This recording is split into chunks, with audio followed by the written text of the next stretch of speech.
ഓം സഹനാ ഭവതു സഹനൗ ഭുനക്തു സഹ വീര്യം കരവാവഹൈ തേജസ്വിനാവധീതമസ്തു മാ വിദ്വിഷാവഹൈ. ഓം ശാന്തി ശാന്തി ശാന്തി. ഓം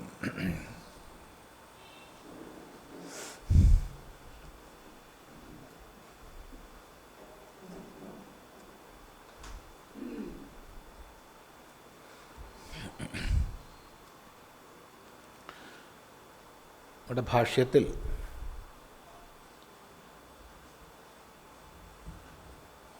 വളരെ ശ്രദ്ധേയമായ രഹസ്യം സൂചിപ്പിക്കാം.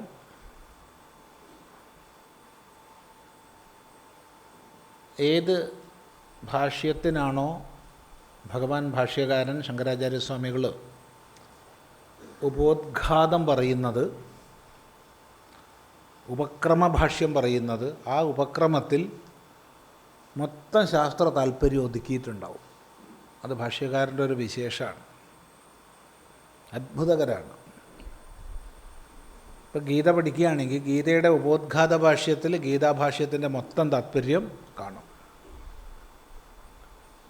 അതുപോലെ ഇപ്പോൾ ബൃഹദാരണ്യകോപനിഷത്ത് ഉദാഹരണം, അതിൻ്റെ ഉപോദ്ഘാതം പഠിച്ചാൽ അതിൽ മൊത്തം ഭാഷ്യ താല്പര്യം കാണും. ഇവിടെ അതുപോലെ തന്നെയാണ്. വളരെ ചെറിയ 2 പേജിൽ ഒതുങ്ങുന്ന ഉപോദ്ഘാത ഭാഷയേ ഉള്ളൂ ഇതിന്. പക്ഷെ അതിൽ ശാസ്ത്ര താത്പര്യം എടുത്ത് കാണിക്കപ്പെട്ടിരിക്കുക. എന്താ ശാസ്ത്ര താത്പര്യം? ഉപനിഷദ് അർത്ഥം പറഞ്ഞുകൊണ്ട് പറഞ്ഞു. സത് ധാതുവിൻ്റെ 3 അർത്ഥങ്ങൾ, ഉപ, നീ എന്നീ ഉപസർഗങ്ങളുടെ അർത്ഥങ്ങൾ, ഇത് രണ്ടും വിശദീകരിച്ചതിലൂടെ ശാസ്ത്രത്തിൻ്റെ താത്പര്യം മനസ്സിലാക്കി. എന്നിട്ട് ഉപസംഹരിക്കുകയാണ്. നോക്കൂ. ഏവം ഉപനിഷദ് നിർവചനേന ഏവ വിശിഷ്ടഃ അധികാരി വിദ്യായാം ഉക്തഃ വിഷയശ്ച വിശിഷ്ടഃ ഉക്തഃ വിദ്യായാഃ പരം ബ്രഹ്മ പ്രത്യേകാത്മഭൂതം പ്രയോജനം ച അസ്യാഃ ഉപനിഷദഃ ആത്യന്തികീ സംസാരനിവൃത്തിഃ ബ്രഹ്മപ്രാപ്തിലക്ഷണ സംബന്ധഃ ച ഏവം ഭൂത പ്രയോജനേന ഉക്തഃ. അതഃ യഥോക്ത അധികാരി വിഷയ പ്രയോജന സംബന്ധായാഃ വിദ്യായാഃ കരതലന്യസ്ത ആമലകവത് പ്രകാശകത്വേന വിശിഷ്ട അധികാരി വിഷയ പ്രയോജന സംബന്ധാഃ ഏതാവല്യഃ ഭവന്തി ഇത്യതഃ താഃ യഥാപ്രതിഭാനം വ്യാചക്ഷ്മഹേ. നോക്കൂ. ഏവം ഉപനിഷദ് നിർവചനേന ഏവ വിശിഷ്ടഃ അധികാരി വിദ്യായാം ഉക്തഃ വിഷയശ്ച വിശിഷ്ടഃ ഉക്തഃ വിദ്യായാഃ പരം ബ്രഹ്മ പ്രത്യേകാത്മഭൂതം പ്രയോജനം ച അസ്യാഃ ഉപനിഷദഃ ആത്യന്തികീ സംസാരനിവൃത്തിഃ ബ്രഹ്മപ്രാപ്തിലക്ഷണ സംബന്ധഃ ച ഏവം ഭൂത പ്രയോജനേന ഉക്തഃ. അതഃ യഥോക്ത അധികാരി വിഷയ പ്രയോജന സംബന്ധായാഃ വിദ്യായാഃ കരതലന്യസ്താമലകവത് പ്രകാശകത്വേന വിശിഷ്ട അധികാരി വിഷയ പ്രയോജന സംബന്ധാഃ ഏതാഃ വല്യഃ ഭവന്തി ഇത്യതഃ താഃ യഥാപ്രതിഭാനം വ്യാചക്ഷ്മഹേ. ഇത്രയുമാണ് സംബന്ധഭാഷ്യം. ഏവം ഇപ്രകാരം, എപ്രകാരം? ഈ പറഞ്ഞ പ്രകാരം. മുൻഭാഗത്ത് നമ്മൾ പഠിച്ച പ്രകാരം ഉപനിഷത് നിർവചനേന ഏവ, ഉപനിഷത്ത് ശബ്ദത്തിൻ്റെ നിർവചനം കൊണ്ട് തന്നെ.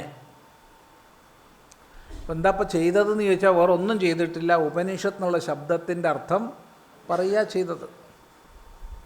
അപ്പോൾ ഉപനിഷത്ത് എന്നുള്ള ശബ്ദത്തിനെ നിർവചിച്ചതിലൂടെ വിദ്യയിൽ വിശിഷ്ടനായ അധികാരി ആരെന്ന് പറഞ്ഞു. അപ്പോൾ ഈ ഭാഗം പഠിക്കുന്നതിന് മുമ്പ് നമ്മളൊരാശയം മനസ്സിലാക്കണം, എന്നാലേ ഇത് ശരിക്കും ഉൾക്കൊള്ളാൻ പറ്റും. നമ്മൾ ഏതെങ്കിലും ഒരു വിദ്യ പഠിക്കാൻ പുറപ്പെടുക എന്ന് വിചാരിച്ചോളൂ. ആ വിദ്യയെ നമ്മൾ ഭൗതിക ജ്ഞാനമെന്നോ അല്ലെങ്കിൽ അധ്യാത്മജ്ഞാനമെന്നോ ഒന്നും വേർതിരിക്കേണ്ട ആവശ്യമില്ല. ഫിസിക്കൽ, മെറ്റാഫിസിക്കൽ അല്ലെങ്കിൽ അങ്ങനെ ഒന്നും വേർതിരിക്കേണ്ട. ഏതൊരു പഠിപ്പിലേക്ക് നമ്മൾ പോവുകയാണെങ്കിലും മറ്റാരെങ്കിലും പറഞ്ഞിട്ടോ ഒഴുക്കപ്പെട്ടിട്ടോ വേറൊരാളുടെ നിർബന്ധത്തിനൊന്നുമല്ല നമ്മൾ പഠിക്കാൻ പോകേണ്ടത്. അമ്മ മെഡിസിൻ പഠിക്കാൻ പറഞ്ഞു, അതുകൊണ്ട് ഞാൻ മെഡിസിൻ പഠിച്ചു. അല്ലെങ്കിൽ അച്ഛൻ ഫിലോസഫി പഠിക്കാൻ പറഞ്ഞു, ഞാൻ ഫിലോസഫി പഠിച്ചു. ജീവിതം നശിക്കും. സ്വയം നിശ്ചയിക്കണം എന്താണ്, ഏത് മേഖലയിലാണ് ഞാൻ പ്രവർത്തിക്കേണ്ടത്. അങ്ങനെ പഠിക്കുന്നതിന്, പ്രവർത്തിക്കുന്നതിന് 4 പരിഗണനകൾ ചെയ്യണം. ആ 4 പരിഗണനകൾക്ക് നമ്മുടെ ആചാര്യന്മാർ പറയുന്ന പേരാണ് അനുബന്ധ ചതുഷ്ടയം. അനുബന്ധ ചതുഷ്ടയം. ചതുഷ്ടയം വെച്ചാൽ 4 ചേർന്നതാണ് ചതുഷ്ടയം. അനുബന്ധങ്ങൾ 4 ചേർന്നത്. ഏതൊക്കെയാണ് അനുബന്ധങ്ങൾ 4 ചേർന്നത്? ഒന്നാമതായിട്ട് ഞാൻ ഇതിന് അധികാരിയാണോ എന്നറിയണം. അധികാരി, അതാണ് ഒരു അനുബന്ധം. അപ്പോൾ നല്ല കാര്യങ്ങൾ ലോകത്തിൽ പലതും ഉണ്ടാവും. പക്ഷെ എല്ലാ നല്ലതിനും ഞാൻ അധികാരിയാണോ? ആണോ? തെറ്റിദ്ധാരണയാണ്. ആണെന്ന് തോന്നിയാൽ എല്ലാത്തിനും എന്നെ കൊള്ളുമെന്ന് പറഞ്ഞാൽ പറ്റില്ല. എന്നെ കൊള്ളുന്ന മേഖല ഉണ്ട്. എനിക്ക് എൻ്റെതായ കഴിവുകളുണ്ട്, എനിക്ക് എൻ്റെതായ കഴിവുകേടുകളും ഉണ്ട്. രണ്ടിനെക്കുറിച്ചും ഞാൻ ബോധവാനാകണം. എന്നിട്ട് താൻ എന്തിനധികാരിയാണോ അതിന് മാത്രമേ നമ്മൾ ഇറങ്ങി പുറപ്പെടാൻ പാടുള്ളൂ. ഇത് പ്രത്യേകം ശ്രദ്ധിക്കേണ്ടതാണ്. പലപ്പോഴും അച്ഛനമ്മമാർ കുട്ടികളെ നശിപ്പിക്കുന്നത് ഈയൊരു വിഷയം അറിയാതെയാണ്. തങ്ങൾ ഉദ്ദേശിക്കുന്ന മേഖലയിൽ കുട്ടികളെ പഠിക്കാൻ ചേർക്കും. അവർക്കതിൽ ആപ്റ്റിറ്റ്യൂഡ് ഉണ്ടാവില്ല, അവർക്കതിൽ താല്പര്യം ഉണ്ടാവില്ല, അവർക്കതിലൊന്നും ഉണ്ടാവില്ല. എന്നാൽ അച്ഛനെയും അമ്മേനെയും സന്തോഷിപ്പിക്കാൻ വേണ്ടി ഞാൻ കേട്ടിട്ടുണ്ട്, നീ മെഡിസിന് ചേർന്നില്ലെങ്കിൽ ഞാൻ ആത്മഹത്യ ചെയ്യുമെന്നൊക്കെ പറഞ്ഞ അമ്മയെ. ബുദ്ധിയുള്ള കുട്ടിയാണെന്ന് വെച്ചാൽ അതാ നല്ലതെന്ന് പറയണം. എന്നാൽ ഉപദ്രവം കഴിഞ്ഞു എന്ന്. അല്ലാണ്ട് എന്താ സംശയം? കാരണം ആ കുട്ടിക്ക് മെഡിസിന് താല്പര്യമില്ല. അവൻ ഇവരെ സന്തോഷിപ്പിക്കാൻ വേണ്ടി മെഡിസിന് ചേർന്നാൽ മരിക്കണതാരാ? ആയിരക്കണക്കിന് പേരാണ്. ഇവൻ ഡോക്ടറായി കഴിഞ്ഞാൽ രോഗികളുടെ സ്ഥിതി എന്താ? ഒന്ന് ആലോചിച്ച് നോക്കൂ, ഒന്ന് ചിന്തിച്ച് നോക്കൂ. അവൻ്റെ ആ മനസ്സിൽ അടക്കി വെച്ച വിദ്വേഷം മുഴുവൻ രോഗികളുടെ മേൽക്ക് അവൻ പ്രവർത്തിപ്പിക്കും. ഒരു സംശയവുമില്ല. പാസ്സാവാൻ പണിയൊന്നുമില്ല, പാസ്സാവും. ചിന്തിക്കുക. ഓരോ മേഖലയിൽ നമ്മൾ ഓരോ സ്ഥാപനങ്ങളിൽ ചെല്ലുമ്പം കാണാം വെറി പിടിച്ചിട്ടുള്ള പെരുമാറ്റങ്ങളൊക്കെ. എന്തുകൊണ്ടാണ്? അവരതിന് പറ്റിയവരല്ല. അവരതിന് പറ്റിയതല്ല. നമ്മളൊരു ആവശ്യത്തിന് ബാങ്കിൽ പോയിട്ട്, കേരളത്തിലല്ല കേട്ടോ, ആ കൗണ്ടറിലിരിക്കുന്ന ആളൊന്ന് മുഖം പൊന്തിക്കാൻ ഒരു 10 മിനിറ്റ് പണിയെടുക്കേണ്ടി വന്നു. ഒന്ന് ആലോചിച്ച് നോക്കൂ. എന്തിനാണ് ഒരു ശമ്പളം വാങ്ങുന്നത്? ഞാൻ കുറേ കൗണ്ടറിൽ ഇങ്ങനെ ശബ്ദമൊക്കെ ഉണ്ടാക്കി, കുറേ അങ്ങനെ കൊട്ടി ശബ്ദമൊക്കെ ഉണ്ടാക്കി. അത് കഴിഞ്ഞ് കുറേ ബഹളം വെച്ചതിന് ശേഷമാണ് തല പൊന്തിച്ച് നോക്കിയത്. തല പൊന്തിച്ചിട്ട് പിന്നെ ചോദ്യം വരാൻ പിന്നെയും താമസിച്ചു. ക്യാ ഹേ, ക്യാ ചാഹിയേ എന്ന് ചോദ്യം വരാൻ പിന്നെയും താമസിച്ചു. പിന്നെ കാര്യമൊക്കെ പറഞ്ഞു. ശരി, ഈ ഫയൽ ഒപ്പിട്ട് തന്നാൽ മതി എന്ന് പറഞ്ഞാൽ ആ ഫയൽ ഒപ്പിട്ട് കൊടുത്തു. 2 മാസം കഴിഞ്ഞപ്പോൾ അതാ വീണ്ടും മെമ്മോ ഒപ്പിട്ട് കൊടുക്കാൻ. അപ്പോൾ എന്താ? അതേതോ എലി തന്നു. എന്താ കാരണം? അതിന് യോജിച്ച ആളല്ല. ഡിഗ്രി കഴിഞ്ഞു, കോമൺ ടെസ്റ്റ് എഴുതി പാസ്സായി, ബാങ്കിൽ സ്റ്റാഫായി ജോലി കിട്ടി. അപ്പോൾ എനിക്കവർ പറ്റൂല. ഇതാണ് നമ്മളെ ഇന്നത്തെ വലിയൊരു ശാപം. അപ്പോൾ ഏത് മേഖലയിൽ പഠിക്കുകയാണെങ്കിലും ആദ്യം അധികാരിയാണോ എന്ന് ചിന്തിക്കണം. വേദാന്തം പഠിക്കണമെങ്കിൽ ഞാനിതിന് അധികാരിയാണോ, ഇതാണ് ആലോചിക്കേണ്ടത്. ഒരാൾ പറയുകയാണ്, സ്വാമി എവറസ്റ്റ് കയറാൻ വരുന്നോയെന്ന് ചോദിച്ചാൽ ഞാൻ ഇല്ല പറയും. ഞാൻ അതിന് അധികാരിയല്ല. നിങ്ങൾ കയറിയിട്ടുള്ള ദൃശ്യങ്ങളൊക്കെ ഫോട്ടോ എടുത്ത് തരുമോ, അത് നോക്കി കണ്ട് ആസ്വദിക്കാൻ എനിക്കിഷ്ടമാണ്. അല്ലാണ്ട് എവറസ്റ്റ് കയറാൻ ഞാനില്ല, എന്നെ പറ്റൂല, എൻ്റെ ശരീരം അതിന് പറ്റിയതല്ല.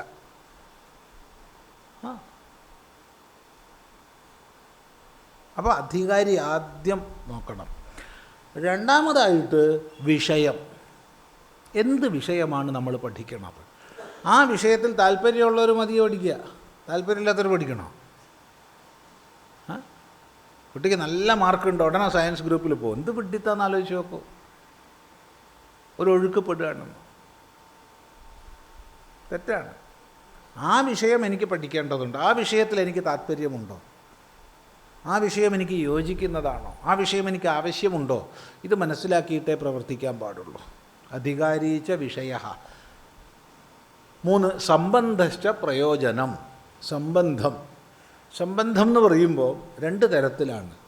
ജീവിതത്തിൽ ഞാൻ ഉദ്ദേശിക്കുന്ന ലക്ഷ്യം, ആ ലക്ഷ്യത്തിലേക്ക് ഇത് എന്നെ ബന്ധിപ്പിക്കുമോ? ലക്ഷ്യ മാർഗ തലത്തിൽ ഇവ തമ്മിൽ സംബന്ധമുണ്ടോ? ബോധക സംബന്ധം. എന്താണോ ബോധ്യം അതിനെ ബോധിപ്പിക്കുമോ ഇത്? ഇനി പരമപ്രമാണമായ വേദവുമായി ഇതിനുള്ള സംബന്ധം. ഇങ്ങനെ പലതരത്തിൽ സംബന്ധം ചർച്ച ചെയ്യാം. 4മതായിട്ട് പ്രയോജനം.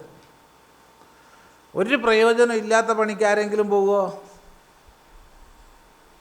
ഇല്ല. നമ്മൾ എന്ത് ചെയ്യുകയാണെങ്കിലും അതിനൊരു പ്രയോജനം വേണം. ആ പ്രയോജനം നമ്മൾ ആഗ്രഹിക്കുന്നതാവണ്ടേ?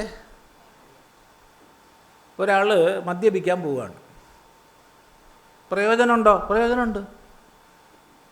പ്രയോജനം ഇല്ല എന്ന് പറയരുത്. ആ പ്രയോജനം ആഗ്രഹിക്കുന്ന ആൾ പോരെ മദ്യപിക്കാൻ പോവുക, അല്ലാത്ത ആൾ പോകണോ? വേറൊരാൾ ആശ്രമത്തിൽ പോവുകയാണ്, അല്ലെങ്കിൽ അമ്പലത്തിൽ പോവുകയാണ്. ആ പ്രയോജനം ആഗ്രഹിക്കുന്ന ആൾ പോയാൽ പോരെ, അല്ലാണ്ട് നാട്ടിലുള്ളവരൊക്കെ പോകണം അമ്പലത്തിൽ. എന്താ അഭിപ്രായം? വേണ്ട. ഒരു പ്രയോജനം എന്താണോ അത് ആഗ്രഹിക്കുന്നവർ മതി അതിലേക്ക് പ്രവർത്തിക്കുക. എല്ലാവർക്കും എല്ലാം വേണ്ട, അതാദ്യം മനസ്സിലാക്കണം. എല്ലാവർക്കും വേണ്ടത് ഈ ലോകത്തിലുണ്ട്, എല്ലാവർക്കും വേണ്ടത് ഈ ലോകത്തിലുണ്ട്. അത് കണ്ടെത്താൻ കഴിയണം. എന്താണ് എൻ്റെ പ്രയോജനം? ആ പ്രയോജനത്തിലേക്ക് ഇതെത്തിക്കുമോ? ഈ 4 വിഷയം പഠിച്ചിട്ട് മാത്രമേ ഒരു കാര്യത്തിൽ പ്രവർത്തിക്കാൻ പാടുള്ളൂ. ഇല്ലെങ്കിൽ നാളെ നിരാശരാവേണ്ടി വരും. അധികാരീച്ച വിഷയ സംബന്ധശ്ച പ്രയോജനം ശാസ്ത്രാരംഭ ഫലം പ്രാഹുരനുബന്ധ ചതുഷ്ടയം. ഇതാണ് ശാസ്ത്രാരംഭത്തിന് പ്രയോജനത്തെ ചെയ്യുന്നത്. ഇതിൻ്റെ പേരാണ് അനുബന്ധ ചതുഷ്ടയം എന്ന് ഭഗവാൻ ഭാഷ്യകാരൻ ശങ്കരാചാര്യസ്വാമികൾ തന്നെ നമ്മളോട് പറഞ്ഞു തരും. ദയവ് ചെയ്ത് ഇതൊക്കെ ഒന്ന് കുട്ടികൾക്ക് പറഞ്ഞു കൊടുക്കണേ, ഒരു ഹൈസ്കൂൾ ലെവലെത്തുമ്പോൾ. ഇല്ലാച്ച അവർ ഒഴുക്കപ്പെട്ടവരാവും. ഈ 4 വിഷയങ്ങൾ ശ്രദ്ധിച്ചിട്ട് വേണം പഠിക്കാൻ തുടങ്ങാം. അപ്പോൾ ഉപനിഷത്ത് പഠിക്കുമ്പോഴും ഈ 4 വിഷയം ശ്രദ്ധിക്കണം, അല്ലാത്ത പ്രശ്നമാണ്.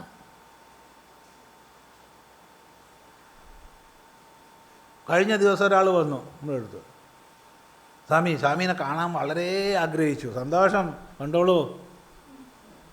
കാണാനല്ല, ഒരു കാര്യം സംസാരിക്കാനാ വന്നത്. അതെന്താണ്?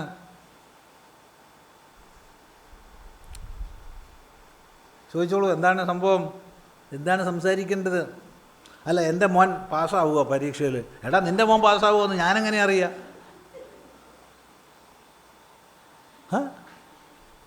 നിൻ്റെ മോൻ പാസ്സാവുമെന്ന് നിൻ്റെ മോനല്ലേ അറിയുക, ഞാനെങ്ങനെ അറിയാം? അല്ല, സ്വാമിയാവുമ്പോൾ അതൊക്കെ ഭാവി. എടാ, നീ വിചാരിച്ച ആളല്ല ഞാൻ. എന്തൊരു കഷ്ടമാണ്. എനിക്ക് കുറച്ച് ബുദ്ധി ഉണ്ടെങ്കിൽ എന്ത് പറയായിരുന്നു? എന്തായാലും പാസ്സാവണമെന്ന് പറയേണ്ടുന്ന ലക്ഷണമാണെന്ന് പറയണം. ചില്ലാനം കൊടുക്കുന്നു പറയണം. ചില്ലാനം കൊടുക്ക്. പാസ്സാവുമെന്ന് പറഞ്ഞല്ലോ, പാസ്സാവുമെന്ന് പറയേണ്ടുന്ന ലക്ഷണമുണ്ടെന്ന് പറയാം. പാസ്സായിട്ടില്ലെങ്കിലും കുഴപ്പമില്ലല്ലോ. സ്വാമി പറഞ്ഞ തെറ്റിയെന്ന് പറയില്ലല്ലോ, ലക്ഷണം ഉണ്ടെന്നല്ലേ പറഞ്ഞിട്ടുള്ളൂ. അങ്ങനെ മിക്കവാറും ജ്യോത്സ്യന്മാരധികം അങ്ങനെയാണ് പറയുക അല്ലേ. അത് അപ്പോൾ തെറ്റില്ല പപ്പ അങ്ങനെ പറഞ്ഞാൽ. എന്തൊരു കഷ്ടം. അപ്പോൾ അവർ സന്യാസി എന്ന് വിചാരിച്ച് വെച്ചിരിക്കണം. എന്താ വെച്ചാൽ അങ്ങനെ ഇരിക്കുക, നാളത്തൊക്കെ പറയുക, ഒക്കെ ശരിയാവുമെന്ന് പറയുക, എന്താ ചെയ്യുക. അതാ മനസ്സിലാക്കി വെച്ചിട്ടുള്ളത്. ഒന്നാം തരം ബിസിനസ്സാക്കാം. കാരണം ഇന്ന് പൊതുവേ ജനങ്ങൾ അസ്വസ്ഥരാണ്, പൊതുവെ ശാന്തി സമാധാനമില്ല. ഇതിനെ ചൂഷണം ചെയ്ത് എന്ത് വേണമെങ്കിൽ ചെയ്യാം, എന്ത് വേണമെങ്കിലും.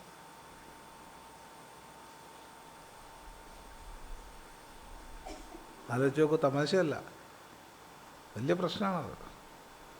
ഞാൻ നാളെ ഇവിടെ പോയപ്പോൾ, കുറച്ച് മാസങ്ങൾക്ക് മുമ്പ് ഘാനയിൽ പോയപ്പോൾ ഒരു രസമുണ്ടായി.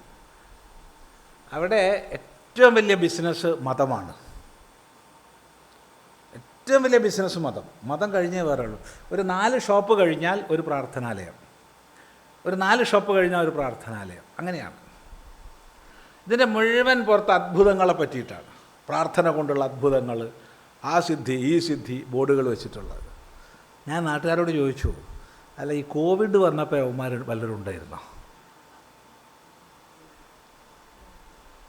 പ്രാർത്ഥന കൊണ്ട് അത് കിട്ടും ഇത് കിട്ടും എന്നാണല്ലോ ഇപ്പോൾ പറയണത്. കോവിഡ് വന്നപ്പോൾ പ്രാർത്ഥന കൊണ്ട് കോവിഡിനെ അകറ്റാൻ ഒരുത്തനുണ്ടായിരുന്നു. സ്വാമി അന്നേരം ഒരുത്തനെയും കണ്ടിട്ടില്ല പറഞ്ഞു. തമാശയല്ല. അത്ഭുത സിദ്ധികൾ, പ്രാർത്ഥനയുടെ അത്ഭുത സിദ്ധികൾ. അപ്പോൾ എവിടെ പോയി കോവിഡ് സമയത്ത്? ഒച്ചയൊന്നും പുറത്ത് വന്നിട്ടില്ല.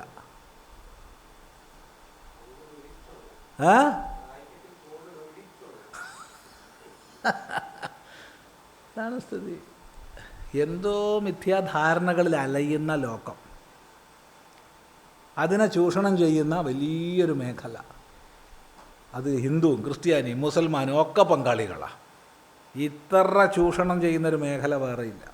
ഇവിടെയാണ് ശാസ്ത്ര പ്രമാണത്തിൻ്റെ വിഷയം. അത് ശ്രദ്ധിക്കാച്ചാൽ നല്ലത്. അപ്പം അധികാരി, വിഷയം, സംബന്ധം, പ്രയോജനം, ഇതാണ് പഠിക്കേണ്ടത്. ഇത് പഠിച്ചിട്ട് മനസ്സിലാക്കിയിട്ട് വേണം നമ്മൾ ഒന്നിൽ പ്രവർത്തിക്കാൻ. എന്നാൽ കുടുങ്ങില്ല, അല്ലെങ്കിൽ കുടുങ്ങും, ഉറപ്പ്. അപ്പോൾ ഇവിടെ അധികാരി പറയപ്പെട്ടു എന്നാണ് പറഞ്ഞത്. ഉപനിഷത്ത് നിർവചിക്കപ്പെട്ടതോടുകൂടി വിദ്യയിൽ അധികാരി പറയപ്പെട്ടു. അധികാരി പറയപ്പെട്ടോ? പറഞ്ഞിട്ടില്ലല്ലോ. പറഞ്ഞല്ലോ, ദൃഷ്ടാനുശ്രവിക വിഷയ വിതൃഷ്ണാഹ ഏ അല്ലേ മുമുക്ഷവഹ, അതാണ് അധികാരി. ദൃഷ്ടവും ആനുശ്രവികവുമായ വിഷയങ്ങളിൽ തൃഷ്ണയില്ലാത്തവർ.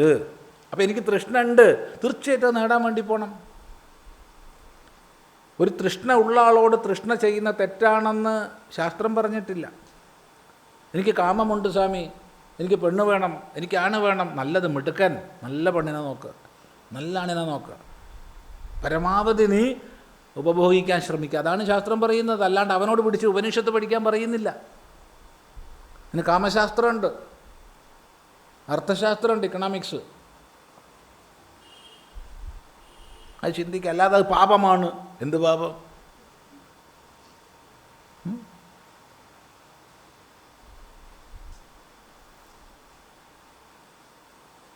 അപ്പോൾ ദൃഷ്ടവും ആനുശ്രവികവുമായ വിഷയങ്ങളിൽ തൃഷ്ണ പോയവർ, അവർക്കുള്ളതായത് മാത്രമല്ല.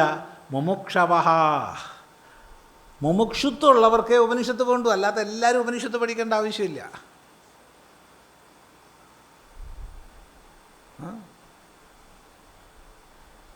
നമ്മൾ നാട് മുഴുവൻ ധർമ്മം പഠിപ്പിച്ചോളൂ. ലോകത്ത് ഏത് രാജ്യത്ത് വേണമെങ്കിൽ പോയിട്ട് അവരവരുടെ ഭാഷയിൽ ധർമ്മത്തെക്കുറിച്ച് പ്രസംഗിച്ചോളൂ, നല്ലതാണ്. പക്ഷേ നാട് മുഴുവൻ നടന്ന് വേദാന്തം പറയരുത്. ജിജ്ഞാസുക്കളായി പഠിക്കാൻ വരുന്നവർക്ക് മതി വേദാന്തം പറയുക. ഈ വ്യത്യാസം എപ്പോഴും വേണം. ജിജ്ഞാസുക്കളായി വരുന്നവർക്ക് സ്വാമി എനിക്ക് വേദാന്തം പഠിക്കണമെന്നുണ്ട്, ഇരിക്കവിടെ പഠിച്ചോളൂ, അല്ലാതെ പിടിച്ചിരുത്തി വേദം പഠിപ്പിക്കരുത്, അപകടമാവും. എന്നാൽ ധർമ്മമര്യാദകൾ ലോകത്തിൽ എന്തൊക്കെ ചെയ്യണം, എന്തൊന്നും ചെയ്യരുത് എന്നുള്ളത് നമുക്ക് എല്ലാവരോടും പറഞ്ഞു കൊടുക്കാം. ശ്രദ്ധിക്കുക. അപ്പോൾ ഇവിടെ അധികാരി പറയപ്പെട്ടു കഴിഞ്ഞു. വ്യക്തമാണല്ലോ. ആരാണ്? ഏ മുമുക്ഷവഃ ദൃഷ്ടാനുശ്രവിക വിഷയ വിതൃഷ്ണാഹ സന്തഃ. അതാണ് രണ്ടാമതായിട്ട് പറയുന്നത്. വിഷയശ്ച വിശിഷ്ടഃ ഉക്തഃ. വിഷയവും പറഞ്ഞു കഴിഞ്ഞു. അതെവിടെയാണ് പറഞ്ഞത്? വിദ്യായാഹ പരം ബ്രഹ്മ പ്രത്യേകാത്മഭൂതം. പ്രത്യേകാത്മഭൂതമായ പരബ്രഹ്മമാണ് ഇവിടെ വിഷയം. അപ്പോൾ ഇത് ഉപനിഷത്ത് എന്തിനെ സംബന്ധിക്കുന്നതാണ്? ബ്രഹ്മത്തെ സംബന്ധിക്കുന്നതാണ്. അത് താല്പര്യമുള്ളവർ പഠിച്ചാൽ മതി, എല്ലാവരും പഠിക്കേണ്ട ആവശ്യമില്ല. എനിക്ക് സർവ്വകാരണത്തെക്കുറിച്ച് അറിയണം എന്നുള്ളവർ പഠിച്ചാൽ മതി. അല്ലാണ്ട് കാര്യപ്രപഞ്ചത്തെക്കുറിച്ച് അറിയണം എന്നുള്ളൊരു ഉപനിഷത്ത് പഠിക്കേണ്ട ആവശ്യമില്ല. അവർക്ക് വേറെ ശാസ്ത്രങ്ങളുണ്ട്.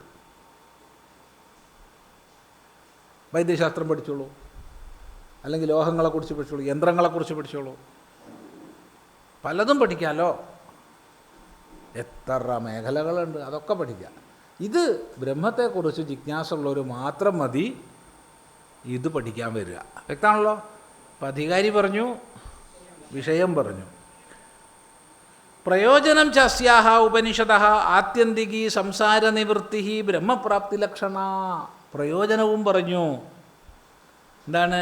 ആത്യന്തികമായ സംസാര നിവൃത്തി, ബ്രഹ്മപ്രാപ്തി. ആത്യന്തികമായ സംസാര നിവൃത്തിയാണ് ഇതിൻ്റെ പ്രയോജനം. എനിക്കത് വേണം, പഠിച്ചോളൂ. എനിക്കത് വേണ്ട, പഠിക്കണ്ട. പ്രശ്നം കഴിഞ്ഞില്ലേ? ഒരു വിരോധമില്ല. ഞാനിപ്പോൾ ആത്യന്തികമായ ബ്രഹ്മപ്രാപ്തി ഒന്നും ലക്ഷ്യമാക്കണില്ല സ്വാമി. പിന്നെ നീ എന്താ ലക്ഷ്യമാക്കണത്? എനിക്കിപ്പോൾ ഒരു ബിസിനസ്സൊക്കെ ചെയ്ത് നല്ല രീതിയിൽ മുന്നോട്ട് പോകണം. സന്തോഷം, നീ അതിനെ പഠിക്കും, ഞാൻ ഒരാളാക്കി തരാം. അത് അയാൾക്ക് മാർഗദർശനം ചെയ്യാൻ കഴിയുന്ന ഒരാളെ ആക്കുക. അതാ വേണ്ടത്. ഒരാളൊന്ന് പഠിക്കാൻ പുറപ്പെട്ടു, വഴിയിൽ നിന്ന് മാറി, ഒരു വിരോധമില്ല. എങ്ങോട്ടാണോ വഴിയിൽ നിന്ന് മാറിയത് അതിൽ പോവാം. ഈ വിഷയത്തിൽ ചിലരൊക്കെ ബ്രഹ്മവിദ്യാഭ്യാസത്തിന് വേണ്ടിയിട്ട് ചിന്മയാനന്ദ സ്വാമികളുടെ കീഴിൽ പഠിക്കാൻ ചേരും. അങ്ങനെ പഠിക്കാൻ ചേർന്ന് കുറച്ചു കാലം കഴിഞ്ഞാൽ ഒരു പ്രേമമൊക്കെ കൂടെ പഠിക്കുന്ന പെൺകുട്ടിയായിട്ടോ ആൺകുട്ടിയായിട്ടൊക്കെ ഒരു പ്രേമമൊക്കെ ഉണ്ടാവും. സ്വാമിജി അപ്പം മനസ്സിലാക്കും. സ്വാമിജി അറിഞ്ഞ ഭാവം നടിക്കില്ല. ഇതേ മഹിമ ദയാനന്ദ സ്വാമിക്കും ഉണ്ടായിരുന്നു. ഒക്കെ നല്ല ജോലിയൊക്കെ ആലോചിച്ച് എവിടെയെങ്കിലുമൊക്കെ ഉറപ്പിച്ച് വെച്ച് ഒരു താലിയൊക്കെ വാങ്ങി, ഒരു നല്ല സാരിയൊക്കെ വാങ്ങി, വാടാ കെട്ടിക്കോ, പോരാ ഇന്ന ജോലിയാക്കിയിട്ടുണ്ട് ഇന്ന സ്ഥലത്ത്, അവിടെ പോയിക്കോളൂ. അതാണ്. അത് ബ്രഹ്മവിദ്യാർത്ഥിയായി വന്നു മഹാഭാവി അവൻ പ്രേമിച്ചല്ലോ എന്നുള്ളതല്ല. പ്രേമിച്ചല്ലോ നല്ലതല്ലേ, വെറുക്കല്ലല്ലോ ചെയ്തത്. വെറുത്താ തെറ്റാ, വെറുത്താ തെറ്റ്. ലോകത്ത് ആരെയും വെറുക്കരുത്. ശ്രമിച്ച് നല്ലതല്ലേ, ഒന്ന് നല്ല വഴിക്ക് ജീവിച്ചോ. എന്നിട്ട് പിന്നെ പൊട്ടുന്ന ആൾക്കാരുണ്ട്, പിന്നെ ഡൈവേഴ്സ് ആവുന്ന ആൾക്കാരുണ്ട്. അതിനിപ്പോൾ നിവൃത്തിയില്ല.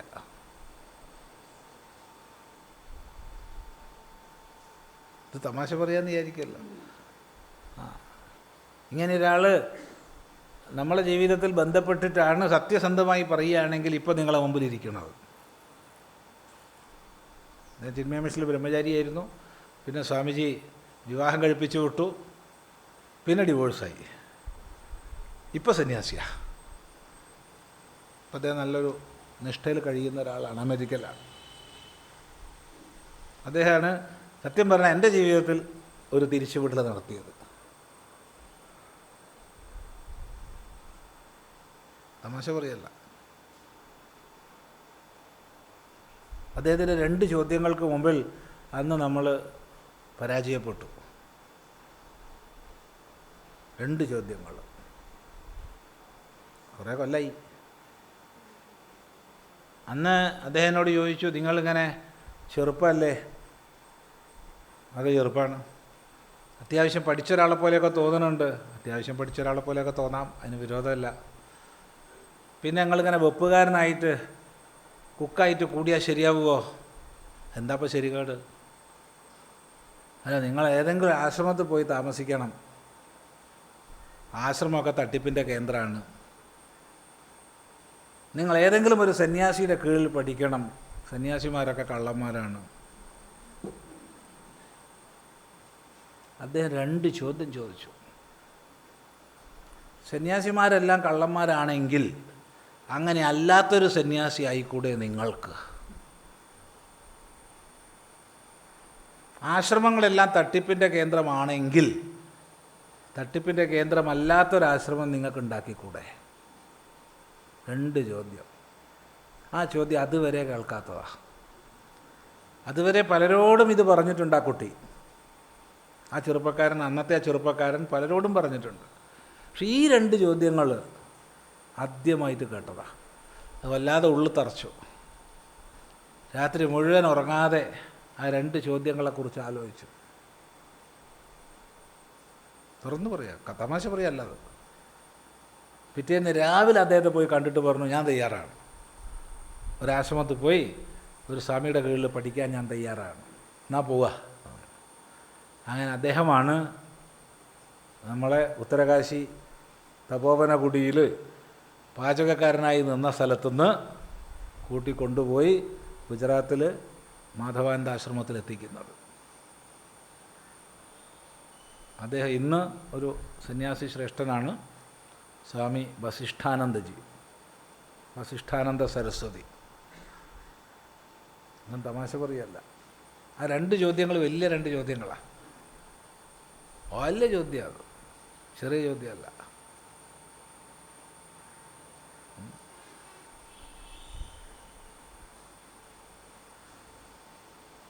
അപ്പോൾ പറഞ്ഞതിൻ്റെ അർത്ഥം, ആ വിഷയം നിങ്ങൾ ഇച്ഛിക്കുന്നുണ്ടോ, ആ പ്രയോജനം നിങ്ങൾ ഇച്ഛിക്കുന്നുണ്ടോ, ഉണ്ടെങ്കിൽ മതിയല്ലോ ഇതിൽ പ്രവർത്തിക്കുക, ഇല്ലെങ്കിൽ പ്രവർത്തിക്കണ്ട.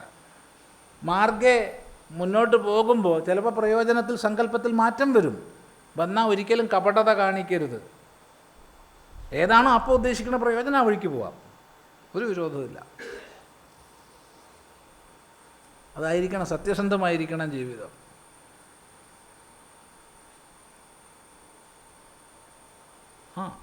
നോക്കൂ, അപ്പോൾ ആത്യന്തികമായ സംസാര നിവൃത്തിയാണ് പ്രയോജനം. അപ്പം അധികാരി പറഞ്ഞു, വിഷയം പറഞ്ഞു, പ്രയോജനം പറഞ്ഞു. സംബന്ധമോ?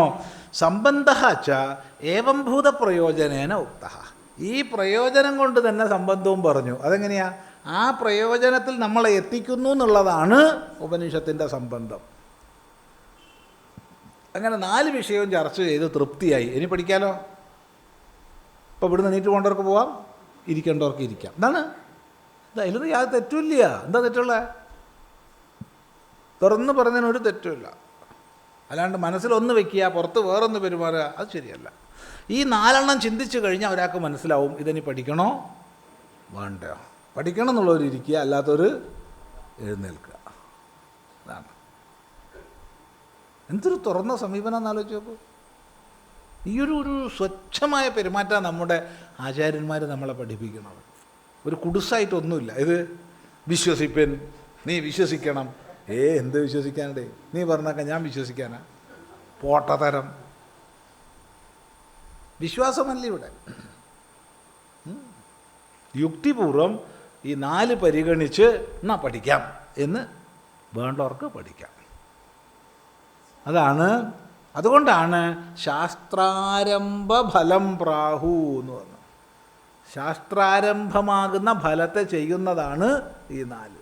ശരി. അतः യഥോക്ത അധികാരി വിഷയ പ്രയോജന സംബന്ധായാഹ വിദ്യായാഹ, പറഞ്ഞ അധികാരി വിഷയ സംബന്ധ പ്രയോജനങ്ങളോടുകൂടിയ വിദ്യയുടെ, വ്യക്തമാണല്ലോ, പറഞ്ഞ അധികാരി വിഷയ സംബന്ധ പ്രയോജനങ്ങളോടുകൂടിയ വിദ്യയുടെ കരതലന്യസ്താമലകവത് പ്രകാശകത്വേന, കയ്യിൽ വെച്ച നെല്ലിക്കയെപ്പോലെ പ്രകാശിപ്പിക്കുന്നതായ വിശിഷ്ട അധികാരി വിഷയ പ്രയോജന സംബന്ധാഹ ഏതാഹ വല്യഃ, വിശിഷ്ടമായ അധികാരി വിഷയ സംബന്ധ പ്രയോജനങ്ങളോടുകൂടിയ ഈ വല്ലികൾ. എത്ര വല്ലികൾ? 6 വല്ലികൾ. 6 എന്ന് നമ്മൾ ഇപ്രാവശ്യം സങ്കല്പിക്കണ്ട, നമുക്ക് 3 സങ്കല്പിച്ചാൽ മതി. 6 ഇവിടെ. ഈ 6 തീരും തോന്നുന്നില്ല. ചെറിയ ചില മാറ്റങ്ങൾ എല്ലാ വർഷവും ഉള്ളതിനേക്കാൾ വരുത്തേണ്ടി വരും. എല്ലാ വർഷവും നമ്മൾ രാവിലെ 6:30 തുടങ്ങി രാത്രി 9:30 വരെ എടുക്കാറുണ്ട്. ഇന്ന് കിടന്നുറങ്ങി നാളത്തെ ദേഹസ്ഥിതി അനുകൂലമാണെങ്കിൽ നമുക്ക് ആവാം, ഇല്ലെങ്കിൽ നമുക്ക് 6:30 എന്നുള്ളതൊന്ന് വൈകേണ്ടി വരും. ദേഹത്തിന് കുറച്ച് ചില പ്രയാസങ്ങൾ ഉണ്ടായിരുന്നു ഒരു 3 മാസമായിട്ട്. 3 മാസമായി ആ പ്രയാസങ്ങളൊക്കെ മാറി വരുന്നേ ഉള്ളൂ. അപ്പം നമ്മൾ അധികം അതിനെക്കൊണ്ട് ഉപദ്രവിപ്പിച്ചാൽ അയാൾ പ്രതിഷേധിക്കും. അപ്പം അങ്ങനെ വരുമ്പോൾ ദോഷം ചെയ്യും. അതുകൊണ്ട് ഇത്ര വലിയെന്ന് പറയണില്ല. എത്ര വലിയകളോ അത്ര വലിയകൾ. മനസ്സിലായല്ലോ? കരാറ് സമ്മതാണേ. ഇത് കഴിഞ്ഞിട്ട് ചിദാനന്ദപുര സ്വാമി കഠോപനിഷത്ത് ഉണ്ടാവും എന്ന് പറഞ്ഞു കഠോപനിഷത്ത് മുഴുവൻ എടുത്തില്ല എന്നൊന്നും നാളെ പറഞ്ഞേക്കരുത്. എത്ര എത്തുന്ന വെച്ചാൽ അത്ര ഉള്ളത് നല്ലോണം പഠിക്കുക. അതാണ് ഈ വല്യകളുടെ അർത്ഥം. കയ്യിൽ വെച്ച നെല്ലിക്കയെ പോലെ. എന്താ കയ്യിൽ വെച്ച നെല്ലിക്കയെ പോലെ? കരതലന്യസ്താമലകവത്, കരതലത്തിൽ ന്യസ്തമായ ആമലകം പോലെ. ആമലകം നെല്ലിക്ക, കരതലം കൈവെള്ള, കൈവെള്ളയിൽ വെച്ച നെല്ലിക്ക പോലെ എന്ന് പറഞ്ഞാൽ എന്താ അർത്ഥം? അത്രയും സ്പഷ്ടമായിട്ട്. എന്തൊരു കഷ്ടം അത്. എൻ്റെ കയ്യിൽ നെല്ലിക്ക ഉണ്ടോ എന്ന് വേറെ ആളോട് ചോദിക്കേണ്ട ആവശ്യമില്ലല്ലോ, അത് ഉറപ്പല്ലേ. അതിനെ വ്യക്തമായി കാണുന്നുണ്ട്, വ്യക്തമായി അറിയുന്നുണ്ട്. അതുപോലെ ഈ ഉപനിഷത്തിൻ്റെ അർത്ഥത്തെ കയ്യിൽ വെച്ച നെല്ലിക്കയെ പോലെ സ്പഷ്ടമായി മനസ്സിലാക്കിക്കാൻ വേണ്ടി യഥാപ്രതിഭാനം വ്യാചക്ഷ്മഹേ, നമ്മുടെ ബുദ്ധിയിൽ പ്രകാശിക്കുന്നത് പോലെ വ്യാഖ്യാനിക്കാം. ഇതൊരു വിനയം നോക്കൂ. ബുദ്ധി എല്ലാ ദിവസവും എല്ലായ്പ്പോഴും ഒരുപോലെ പ്രകാശിക്കില്ല, ഉണ്ടോ? അതില്ല, അതിന് മാറ്റം ഉണ്ടാവും. അപ്പോൾ ഇപ്പോൾ ഈ കഠോപനിഷത്ത് എഴുതാനിരിക്കുമ്പോൾ ഭാഷ്യകാരൻ പറയുകയാണ്, നമ്മുടെ ബുദ്ധിയിൽ പ്രകാശിക്കുന്നത് പോലെ നമ്മൾ വ്യാഖ്യാനിക്കാം. അല്ലാണ്ട് ഇതിൻ്റെ മുഴുവൻ അർത്ഥവും പറഞ്ഞു തരാമെന്നൊന്നും പറയണില്ല. ഇതാണ് ശാസ്ത്രം നൽകുന്ന ബോധം. യഥാപ്രതിഭാനം വ്യാചക്ഷ്മഹേ, ബുദ്ധിയിൽ പ്രകാശിക്കുന്നത് പോലെ വ്യാഖ്യാനിക്കാം. വ്യക്തമാണല്ലോ? ഇല്ലേ? എന്താ വ്യക്തമല്ലേ? ഇങ്ങനെയാണ് ഇതിൻ്റെ സംബന്ധ ഭാഷ്യം. എന്നിട്ടാണ് നമ്മൾ പ്രഥമാവല്ലിയിലേക്ക് കടക്കുന്നത്. അപ്പം നേരത്തെ പറഞ്ഞു ഇതൊരു ആഖ്യായിക രൂപത്തിലാണ് കഠോപനിഷത്ത്, കഥാരൂപത്തിലാണ്. നേരെ അങ്ങോട്ട് തത്വോപദേശമല്ല. പക്ഷെ കഥയിൽ നിന്ന് നമുക്ക് മനസ്സിലാക്കാനുണ്ട്. നോക്കൂ. ഓം ഉഷൻഹ വൈ വാജശ്രവസ സർവവേദസംദദൗ തസ്യഃ നചികേതാ നാമ പുത്ര ആസ.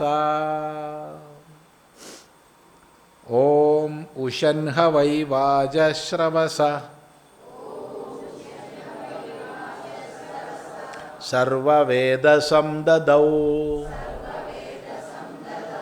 തസ്യഃ നചികേതാ നാമ പുത്ര ആസ. ഓം ഒരു അഹങ്കാരത്തോടു കൂടി തുടങ്ങി. ഉഷൻ ഹ വൈ വാജശ്രവസഃ സർവവേദസം ദദൗ. ഉഷൻ, ഉഷ് കാന്തൗ. അപ്പോൾ ഉഷ് കാമേ എന്നൊക്കെ ഉണ്ട്. അപ്പോൾ ഉഷൻ എന്ന് പറഞ്ഞാൽ കാമിക്കുന്നവൻ, ആഗ്രഹിക്കുന്നവൻ.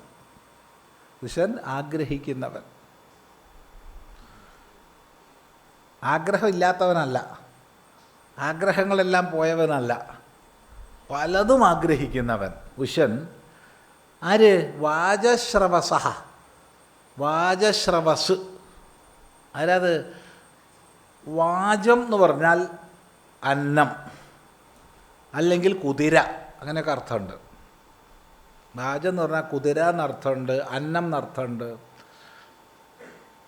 ശ്രവ എന്ന് പറഞ്ഞാൽ കീർത്തി, അപ്പോൾ അന്നം കാരണമായിട്ട് അഥവാ കുതിര കാരണമായിട്ട് കീർത്തിയുള്ള ആളാണ് വാജശ്രവ.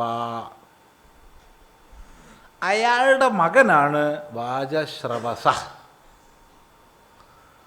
അപ്പോൾ നമുക്കിങ്ങനെ മനസ്സിലാക്കാം, അന്നം കാരണമായിട്ട് വലിയ പേര് കേട്ട ഒരാളുണ്ടായിരുന്നു ലോകത്തിൽ. അന്നം കാരണം പേര് കേൾക്കുക എന്ന് പറഞ്ഞാൽ മിക്കവാറും അന്നദാനമാവും അല്ലേ? അല്ലേ? അന്നദാനമാവും. കച്ചവടക്കാരനായാലും മതി. അങ്ങനെയൊക്കെ ചോദിച്ചാൽ വേറെ പലതും ആവാട്ടോ. അന്നം കച്ചവടം ചെയ്തിട്ട് അന്നം കച്ചവടം ചെയ്യുന്ന ഭാരതത്തിൽ ഉണ്ടായിട്ടില്ല. ഭാരതത്തിൽ രത്നം, സ്വർണം, സുഗന്ധദ്രവ്യങ്ങൾ, കപ്പലുകൾ, യന്ത്രങ്ങൾ, വാഹനങ്ങൾ, പട്ടുകൾ, എന്തൊക്കെ തരം പട്ടുകൾ, ഒക്കെ കച്ചവടമുണ്ട്.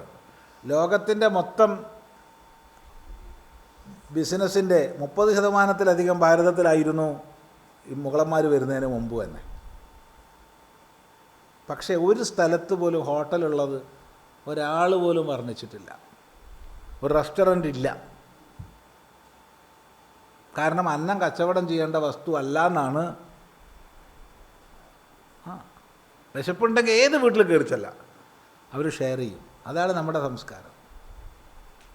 നമ്മുടെ ശാസ്ത്രത്തിൽ ഒരിടത്ത് പോലും റെസ്റ്റോറൻറ്റിനെ കുറിച്ച് പറഞ്ഞിട്ടില്ല. എവിടെയെങ്കിലും നോക്കിക്കൊള്ളുണ്ടോ? ഇല്ല. വേറെ എല്ലാ കച്ചവടവും ഉണ്ട്. എന്ത്?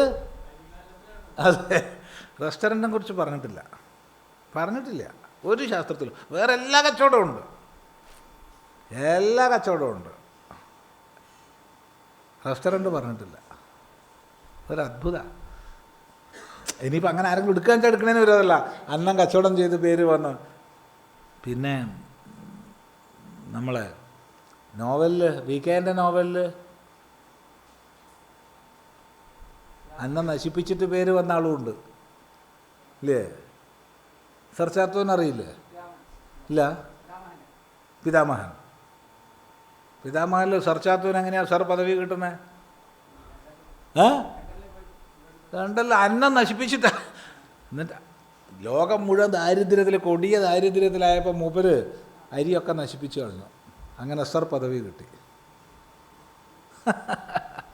ബ്രിട്ടീഷുകാരെ കളിയാക്കിയിട്ട് എഴുതിയതാണ്. അങ്ങനെ ലണ്ടനിലേക്ക് ക്ഷണിച്ചു. പിന്നെ സർച്ചാത്തു അവിടെ പോയി. എന്തോ ആയിക്കോട്ടെ, നമുക്കിപ്പോൾ അതൊന്നും പോകണ്ട. നമുക്കിപ്പോൾ എന്താ വെച്ചാൽ അന്നം ഹേതുവായി പ്രസിദ്ധി വന്ന ആൾ വാജശ്രവ. ഈ പ്രസിദ്ധി സ്വാഭാവികമായിട്ട് വരുന്നതാണ്, ഉണ്ടാക്കണതല്ല. പക്ഷെ മകനെന്തായി? മകന് പ്രസിദ്ധി വേണമെന്ന് ആഗ്രഹമായി. രണ്ടും രണ്ടാ. അച്ഛന് സ്വാഭാവികമായിട്ട് പ്രസിദ്ധി വന്നു, മകനെന്താണ്? പ്രസിദ്ധി വേണമെന്ന് ആഗ്രഹമായി.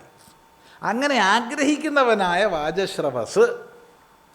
ഇനിയിപ്പോൾ പേര് കിട്ടാൻ എന്താ വഴി? പേര് കിട്ടാൻ എന്താ വഴി? ദാനം ചെയ്യണം.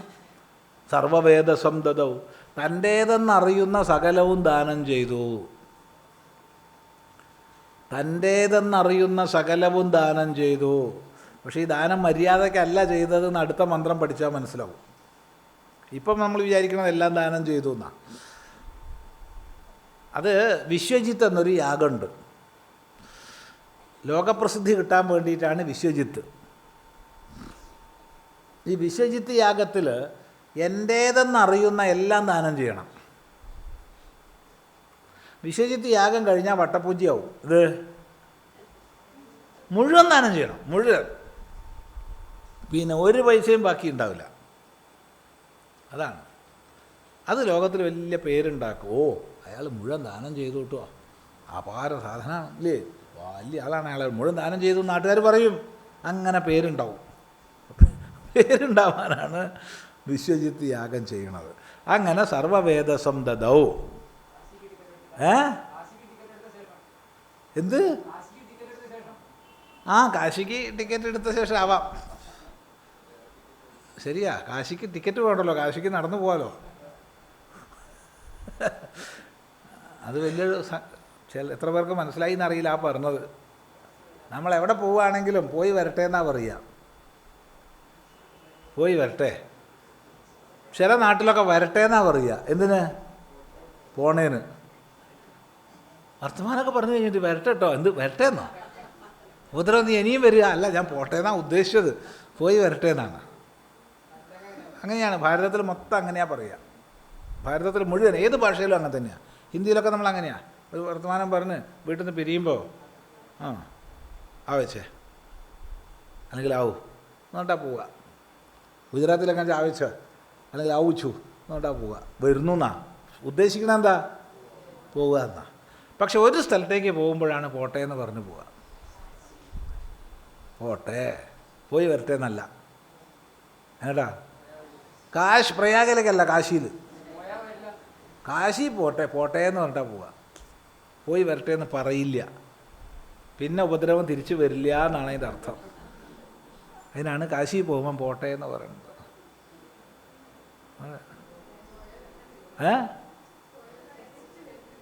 അത് വേറെ അത് വേറെ കാര്യം.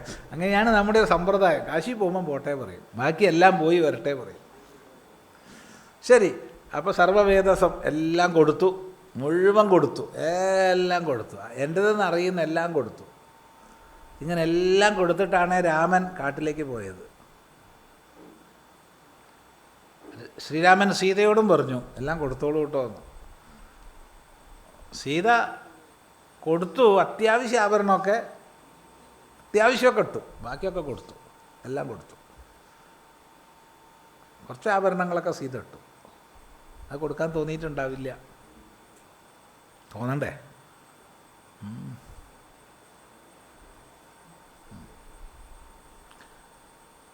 സർവവേദസം ദദൗ, എല്ലാം കൊടുത്തു. തസ്യ അവന്, തസ്യ നചികേത നാമ, നചികേതസ് എന്ന് പേരുള്ള പുത്ര ആസ, മകൻ ഉണ്ടായിരുന്നു. ഇത്രയേ ഉള്ളൂ. ഇതാണ് ഒന്നാമത്തെ മന്ത്രം. അപ്പോൾ ചുരുക്കി പറഞ്ഞാൽ, പേരും പ്രശസ്തിയും ആഗ്രഹിക്കുന്നവനായ വാജശ്രവസൻ തനിക്കറിയുന്നതെല്ലാം ദാനം ചെയ്യുന്ന വിശ്വജിത്ത് യാഗം ചെയ്തു. അവന് നചികേതസ് എന്ന് പേരുള്ള ഒരു മകൻ ഉണ്ടായിരുന്നു. ഇത്രയേ ഉള്ളൂ. വ്യക്തമാണല്ലോ? തത്രാഖ്യായിക വിദ്യാസ്തുത്യർത്ഥ ഉഷൻ കാമയമാനഃ ഹവ ഇതി വൃത്താർത്ഥസ്മരണാർത്ഥൗ നിപാതൗ വാചം അന്നം തദ്ദാനാദിനിമിത്തം ശ്രവഃ യസ്യ സഹ വാജശ്രവാ രൂഢിതോ വാ തസ്യ അപത്യം വാജശ്രവസഃ കില വിശ്വജിത സർവമേധേന ഈജേ തദ്ഫലം കാമയമാനഃ സഹ തസ്മിൻ ക്രതൗ സർവവേദസം സർവസ്വം ധനം ദദൗ ദത്തവാൻ തസ്യ യജമാനസ്യ ഹ നചികേത നാമ പുത്രഃ കില ആസ ബഭൂവ. നോക്കൂ, തത്ര ആഖ്യായിക വിദ്യാസ്തുത്യർത്ഥ ഉഷൻ കാമയമാനഃ ഹ വൈ ഇതി വൃത്താർത്ഥസ്മരണാർത്ഥൗ നിപാതൗ വാചം അന്നം തദ്ദാനാദിനിമിത്തം ശ്രവഃ യശഃ യസ്യ സഹ വാജശ്രവാ രൂഢിതോ വാ തസ്യ അപത്യം വാജശ്രവസഃ കില വിശ്വജിത സർവമേധേന ഈജേ തദ്ഫലം കാമയമാനഃ സഹ തസ്മിൻ ക്രതൗ സർവവേദസം സർവസ്വം ധനം ദദൗ ദത്തവാൻ തസ്യ യജമാനസ്യ ഹ നചികേത നാമ പുത്രഃ കില ആസ ബഭൂവ. ആഖ്യായിക വിദ്യാസ്തുത്യർത്ഥം. ഇതൊരു കഥാരൂപത്തിലാണ് പറയുന്നത്, നേരെ തത്വം പറയാതെ. അപ്പം എന്തിനാണ് ഈ കഥാരൂപത്തിൽ പറയണത്? വിദ്യാസ്തുത്യർത്ഥ, വിദ്യയെ സ്തുതിക്കാൻ വേണ്ടിയിട്ടാണ്. ഒന്ന്, എളുപ്പത്തിൽ മനസ്സിലാക്കാൻ. രണ്ട്, വളരെ കഷ്ടപ്പെട്ടിട്ടാണ് വിദ്യ നേടുന്നത്. അപ്പോൾ അതൊക്കെ ഒന്ന് കാണിച്ച് വിദ്യയെ സ്തുതിക്കാൻ വേണ്ടിയിട്ടാണ് ആഖ്യായിക.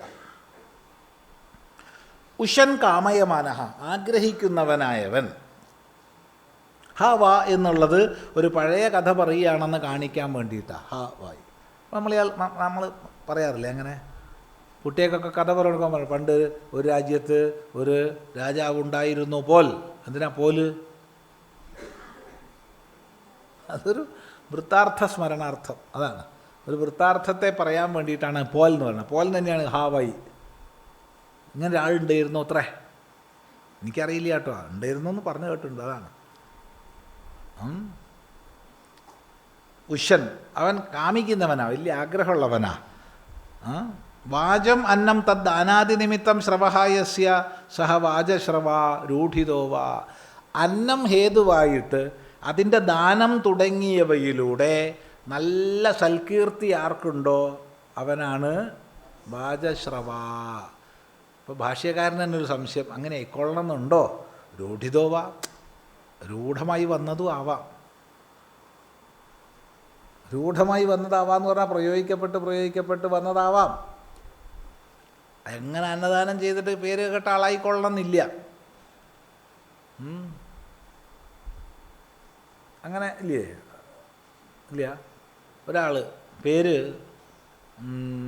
സുശീലൻ, പേര് വൈകുന്നേരം ആവുമ്പോൾ ഏതെങ്കിലും കാനേൻ്റെ ഉള്ളിലുണ്ടാവും. അമ്മ എടുത്തു കൊണ്ടുവരണം, ചവിട്ടും കുത്തും തുപ്പും ഒക്കെ കേൾക്കണം. കിട്ടിയ പൈസ മുഴുവൻ കള്ളു കുടിച്ച് കിടക്കുക. പേരെന്താണ്? സുശീല. അപ്പോൾ അത് സുഷ്ഠു ശോഭനം ശീലം യസ്യ ഇതി സുശീലഹ എന്നർത്ഥം പറഞ്ഞാൽ എങ്ങനെ ഉണ്ടാവും? നല്ല ശീലം ആർക്കുണ്ടോ അവൻ സുശീലൻ. അല്ലെങ്കിൽ എനിക്ക് പേരിടുക, ചിദാനന്ദപുരി സ്വാമിക്ക് പേര് സുലോചനൻ, നല്ല കണ്ണോട് കൂടിയവൻ. എങ്ങനെ ഉണ്ടാവും? കോങ്കണ്ണുണ്ട് ആൾക്ക് എങ്ങനെ സുലോചനൻ എന്ന് പേരിടുക? അപ്പം അങ്ങനെയൊക്കെ വരാം. ഈ കൂട്ടത്തിൽ തന്നെ പലർക്കും അങ്ങനെ പല പേരും ഉണ്ടാവും. അപ്പം അതൊക്കെ രൂഢിത. അയാൾ വാചശ്രവ ആയിക്കൊള്ളണം എന്നില്ല, എന്നാലും പേരിൻ്റെ അർത്ഥം അതാണ്. എന്ത്? വാചം ഹേതുവായി സ്രവസ് വന്നവനാരോ അവൻ വാചശ്രവ. അപ്പോൾ ഭാഷ്യകാരനൊരു സംശയം, രൂഢിതോ വാ, രൂഢിതോ ആവാട്ടോ. അവൻ്റെ മകൻ തസ്യ അപത്യം എന്താണ്?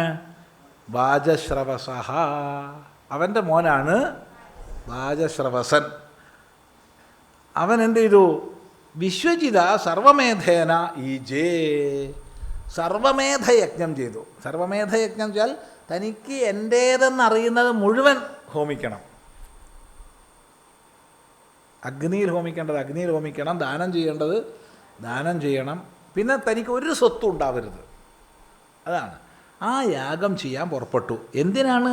തത് ഫലം കാമയമാനഹ, അതിൻ്റെ ഫലം ആഗ്രഹിച്ചും കൊണ്ട്. ഒരു പണി ചെയ്തിട്ട് പേര് വന്നാൽ തരക്കേടില്ല, ഇത് പേരിന് വേണ്ടിയിട്ട് പണി ചെയ്യാച്ചാലോ ഇതൊരു കഷ്ടം ആലോചിച്ചപ്പോൾ. അങ്ങനെ അവൻ യാഗം ചെയ്തു. എന്നിട്ടോ തസ്മിൻ കൃതൗ സർവവേദസം സർവസ്വം ധനം ദദൗ, ആ യാഗത്തിൽ സർവസ്വം ദാനം ചെയ്തു എന്നാ വെപ്പ്. ദാനം ചെയ്തില്ല കേട്ടോ, അത് പിന്നെ നമുക്ക് മനസ്സിലാവും. എല്ലാം ദാനം ചെയ്തു, നാട്ടുകാരുടെ മുമ്പിൽ എല്ലാം ദാനം ചെയ്തു. അതാണ്. തസ്യ അവന് യജമാനസ്യ നചികേത നാമ പുത്ര കില അസ ബഭുവ, അവനൊരു മകനുണ്ടായിരുന്നു. മകൻ്റെ പേര് നചികേതസ് എന്നായിരുന്നു. ഇതാണ് ഒന്നാമത്തെ മന്ത്രം. രണ്ടാം മന്ത്രം ഇതൊന്നും മനസ്സിലാക്കാനില്ല, കഥയാണ്. തം ഹ കുമാരം സന്തം ദക്ഷിണാസു നീയമാനാസു ശ്രദ്ധാവിവേശ സോമന്യത. തം ഹ കുമാരം സന്തം ദക്ഷിണാസു നീയമാനാസു ശ്രദ്ധാവിവേശ സോമന്യത. അപ്പോൾ നമ്മൾ മനസ്സിലാക്കണം, അച്ഛൻ എങ്ങനെ യാഗം ചെയ്യാണ്. മകൻ ഉണ്ട് നചികേതസ്. അപ്പോൾ ഈ മകൻ ഇങ്ങനെ നോക്കി നിൽക്കുകയാണ് ദൂരെ എവിടെയോ. അച്ഛൻ ദാനം ചെയ്യുന്നത് നോക്കി നിൽക്കുകയാണ്. അത് നമ്മൾ മനസ്സിലാക്കണം. അപ്പോൾ തംഹ കുമാരം സന്തം, ആ കുമാരനെ, കുമാരനാണ്, വലിയ ആളായിട്ടില്ല, കൗമാരത്തിലിരിക്കുന്നവനാ, യുവാവായിട്ടില്ല, കുമാരനായിരിക്കുന്നവനെ, അവനെ ദക്ഷിണാസു നിയമാനാസു, ദക്ഷിണകൾ നയിക്കപ്പെടുമ്പോൾ ശ്രദ്ധ ആവേശിച്ചു. സഹ അമന്യത, അവൻ വിചാരിച്ചു. അപ്പം എന്താ സംഭവം വെച്ചാൽ, ഈ ദക്ഷിണ കൊടുക്കുക വെച്ചാൽ അക്കാലത്തെല്ലാം സമ്പത്ത് പശുവിൻ്റെ എണ്ണത്തിൻ്റെ കണക്കിലാണ്.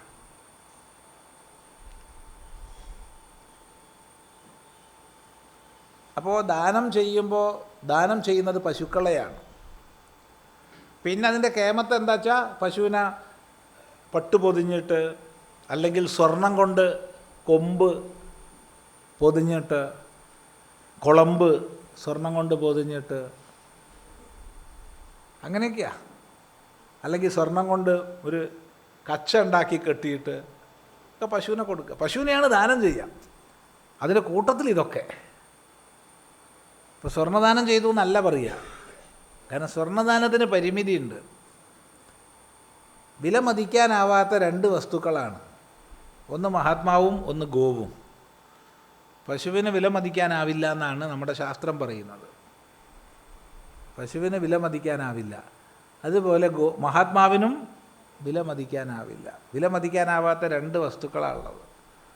ഒരു മഹാത്മാവിൻ്റെ വില മതിക്കാനാവില്ല, അതുപോലെ ഒരു പശുവിൻ്റെ വില മതിക്കാൻ ആവില്ല. അപ്പോൾ പശുവിനെ ദാനം ചെയ്താൽ എല്ലാം ദാനം ചെയ്തു എന്നാണ് അർത്ഥം. തൻ്റെ എല്ലാം ദാനം ചെയ്തു. അതിൽ പിന്നെ വെള്ളി സ്വർണം ഒക്കെ യഥോ. ഇതിപ്പോൾ അങ്ങനെയൊന്നും പറഞ്ഞിട്ടില്ല, പശു തന്നെയേ ഉള്ളൂ. ഈ പശു എങ്ങനെയാണെന്ന് ചോദിച്ചാൽ, നിൽക്കാൻ ജീവനില്ലാത്ത, നടക്കാൻ ജീവനില്ലാത്ത പശുക്കളാണ്. നല്ല പശുവിനൊക്കെ ഇയാൾ മാറ്റിക്കളഞ്ഞിട്ടുണ്ട്. നല്ല പശുക്കളെയൊക്കെ നാട്ടുകാർ കാണാത്ത സ്ഥലത്തേക്ക് മാറ്റിയിട്ടുണ്ട്. ഒന്നിനും കൊള്ളാത്ത പശുക്കളെയാണ് ദാനം ചെയ്യുന്നത്. ഇങ്ങനെയുള്ള വാചശ്രവസന്മാർ ഇന്നും ലോകത്തിൽ ധാരാളമുണ്ട്. ഇതെപ്പോഴാണ് മനസ്സിലാവുക എന്ന് ചോദിച്ചാൽ, ഈ അമ്പലങ്ങളിലെ ഭണ്ഡാരം എടുക്കുമ്പോൾ മനസ്സിലാവും.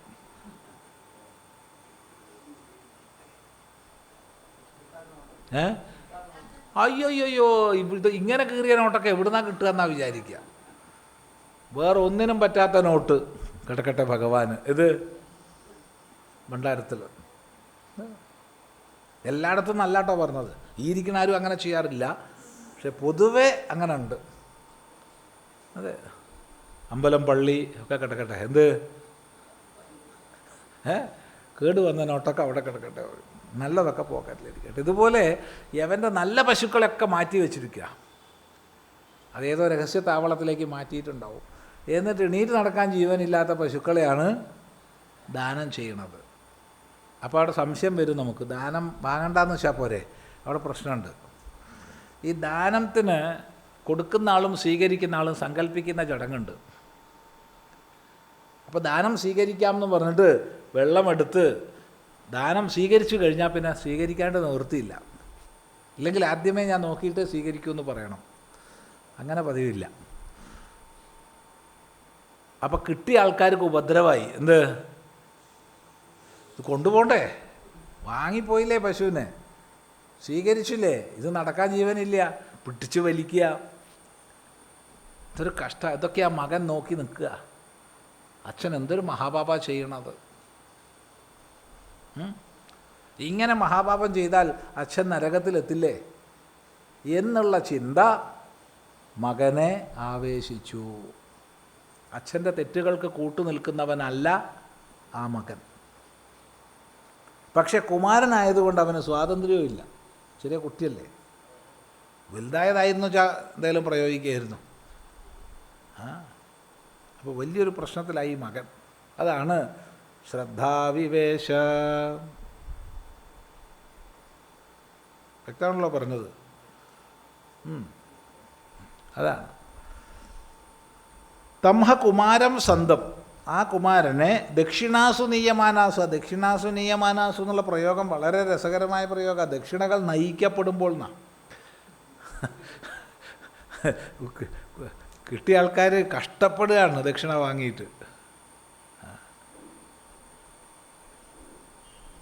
ദക്ഷിണ അത്ര നല്ല വസ്തു അല്ല കേട്ടോ, അതെല്ലാവരും മനസ്സിലാക്കണേ. ദക്ഷിണ കിട്ടിയാൽ തിരക്കേടില്ല എന്നാണ് ചിലർ വിചാരിക്കണത്. അത്ര സുഖം പിടിച്ച വസ്തുവൊന്നും അല്ല ദക്ഷിണ. അതിൻ്റെ പിന്നിൽ ഒരുപാട് സങ്കല്പങ്ങളുണ്ടാവും. അതൊക്കെ ഏറ്റെടുക്കാൻ പറ്റിച്ചാലേ ദക്ഷിണ വാങ്ങാവൂ.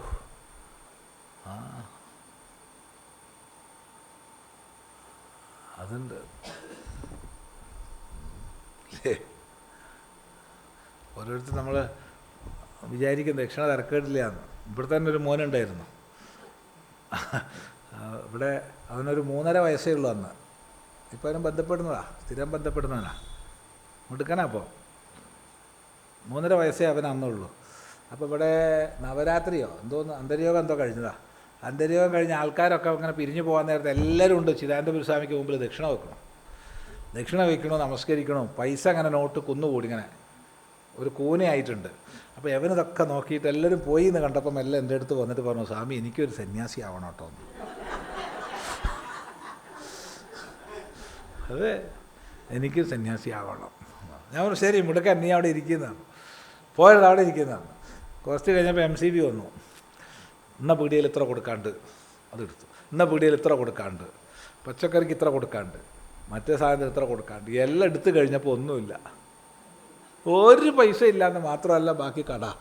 യവൻ വന്നിട്ട് പറഞ്ഞു എനിക്ക് സന്യാസി ആവണം. സത്യമായിട്ടുണ്ടായ കഥ, അത് ഉണ്ടായ സംഭവം. അത് എനിക്ക് സന്യാസി ആവണ്ട പറഞ്ഞു. ഞാനും പലരും കിട്ടണതേ കാണുള്ളൂ.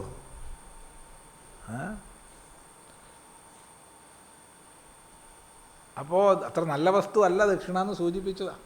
അതെല്ലാവരും ഒന്ന് മനസ്സിലാക്കിയാൽ തരക്കേടില്ല. ഇവിടെ ചില ജ്യോത്സ്യന്മാരൊക്കെ പറഞ്ഞിട്ട് വരും ആൾക്കാർ ദക്ഷിണയും കൊണ്ട്. ഒരു താലം, അതിലൊരു തുണി, പിന്നെന്താണ് വെറ്റിലടയ്ക്കാം. നമുക്ക് വേണ്ടാത്ത വസ്തുവാണ്. അതിന് വരെ പോലെ പഴാറ്റാഴ്ച നമുക്ക് കഴിക്കായിരുന്നു. വെറ്റിലടയ്ക്കാം എന്തിനാണെന്നറിയില്ല. അത് എന്തിനാ അത്?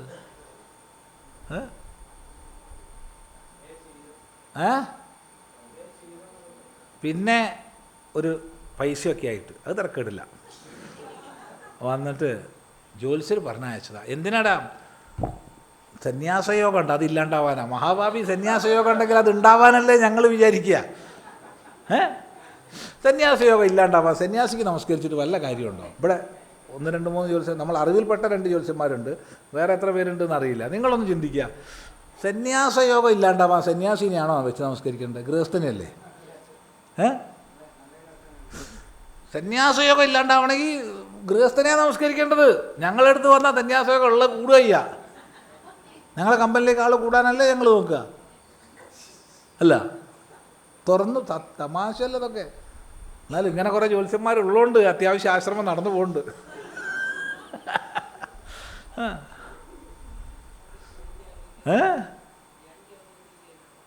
ഇല്ലാണ്ടാവില്ല. എന്നാലും സന്യാസിൻ്റെ അടുത്തേക്കാണോ സന്യാസി യോഗം ഇല്ലാണ്ടാവാൻ പറഞ്ഞയക്കേണ്ടത്? ഗൃഹസ്ഥൻ്റെ അടുത്തേക്കല്ലേ? കൃഷി സംബന്ധമായിട്ടുള്ളൊരു വിഷയത്തിൽ കൃഷിക്കാരൻ്റെ അടുത്തേക്കല്ലേ പറഞ്ഞയക്കേണ്ടത്? പിന്നെ നമ്മൾ സ്വീകരിക്കും, കാരണം എന്താ, വരട്ടെ പോരട്ടെ എന്ന് വിചാരിച്ചിട്ട്. പക്ഷെ നല്ലതല്ല, വളരെ മോശമാണ്, വളരെ മോശമാണ്. ഒരുപാട് സങ്കല്പങ്ങൾ ഉണ്ടാവും. ചിലർ തലയൊക്കെ ചുറ്റിയിട്ടൊക്കെ ഇടുക.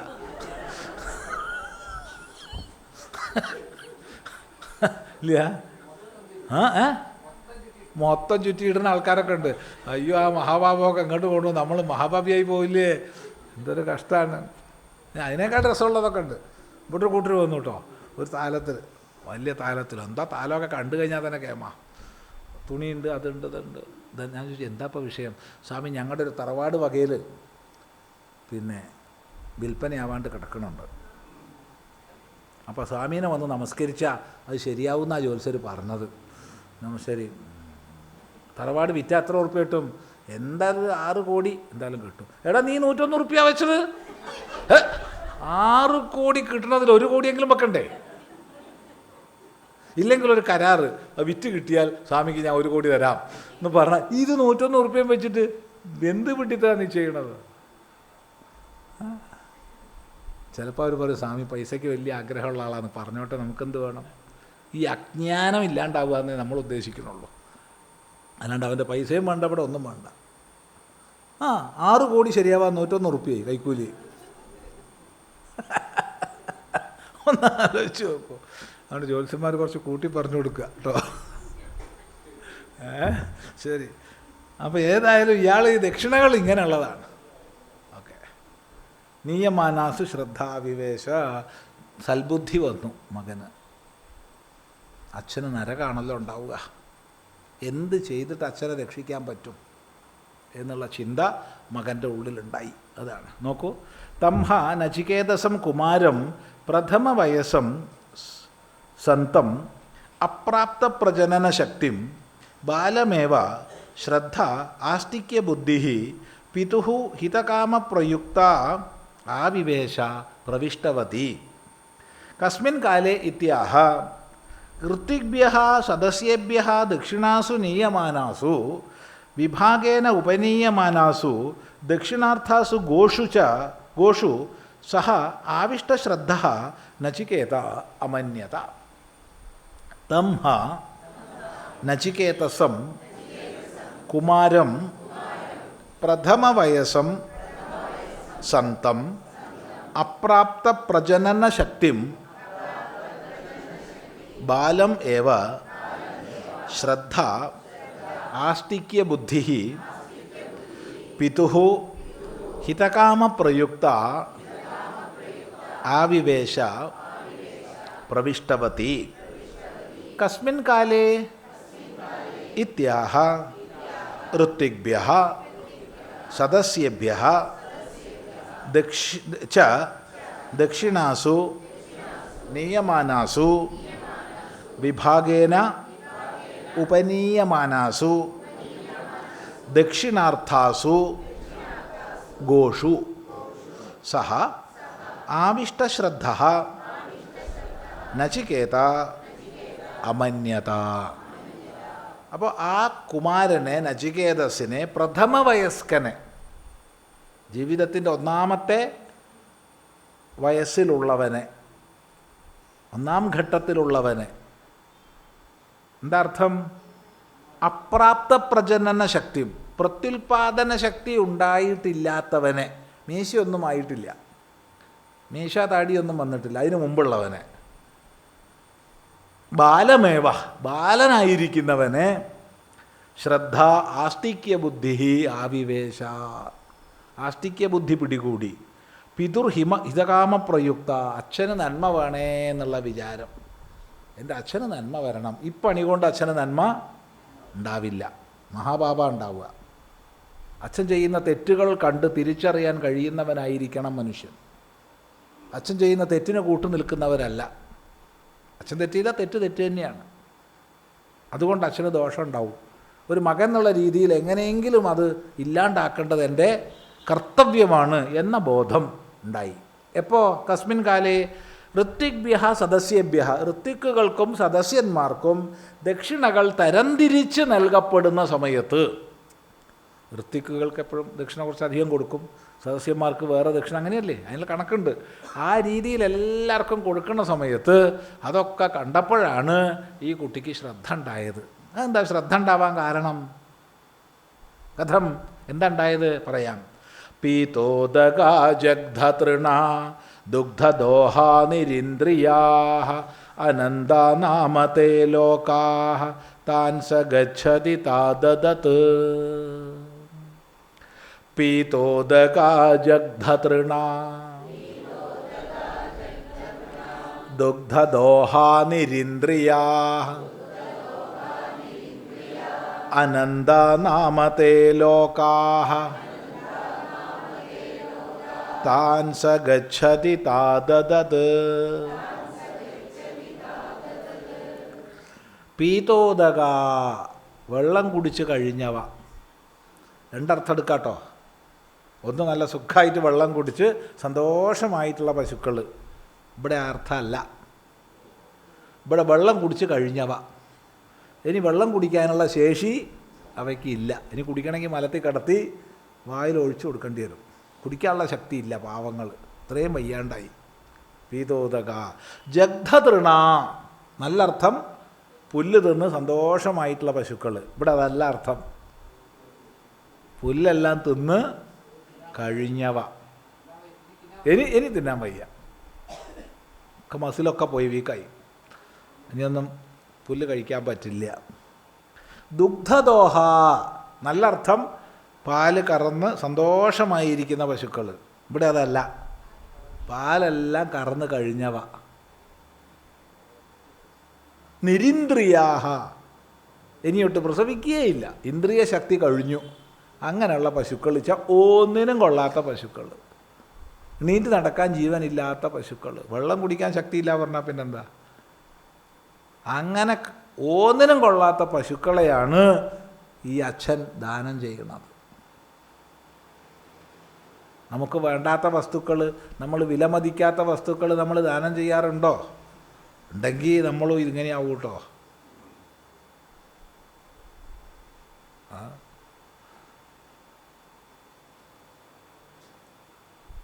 ഉപദ്രവം പിടിച്ച വസ്തുക്കൾ കിടക്കട്ടെ അയാളെ തലയ്ക്ക്. ഏത്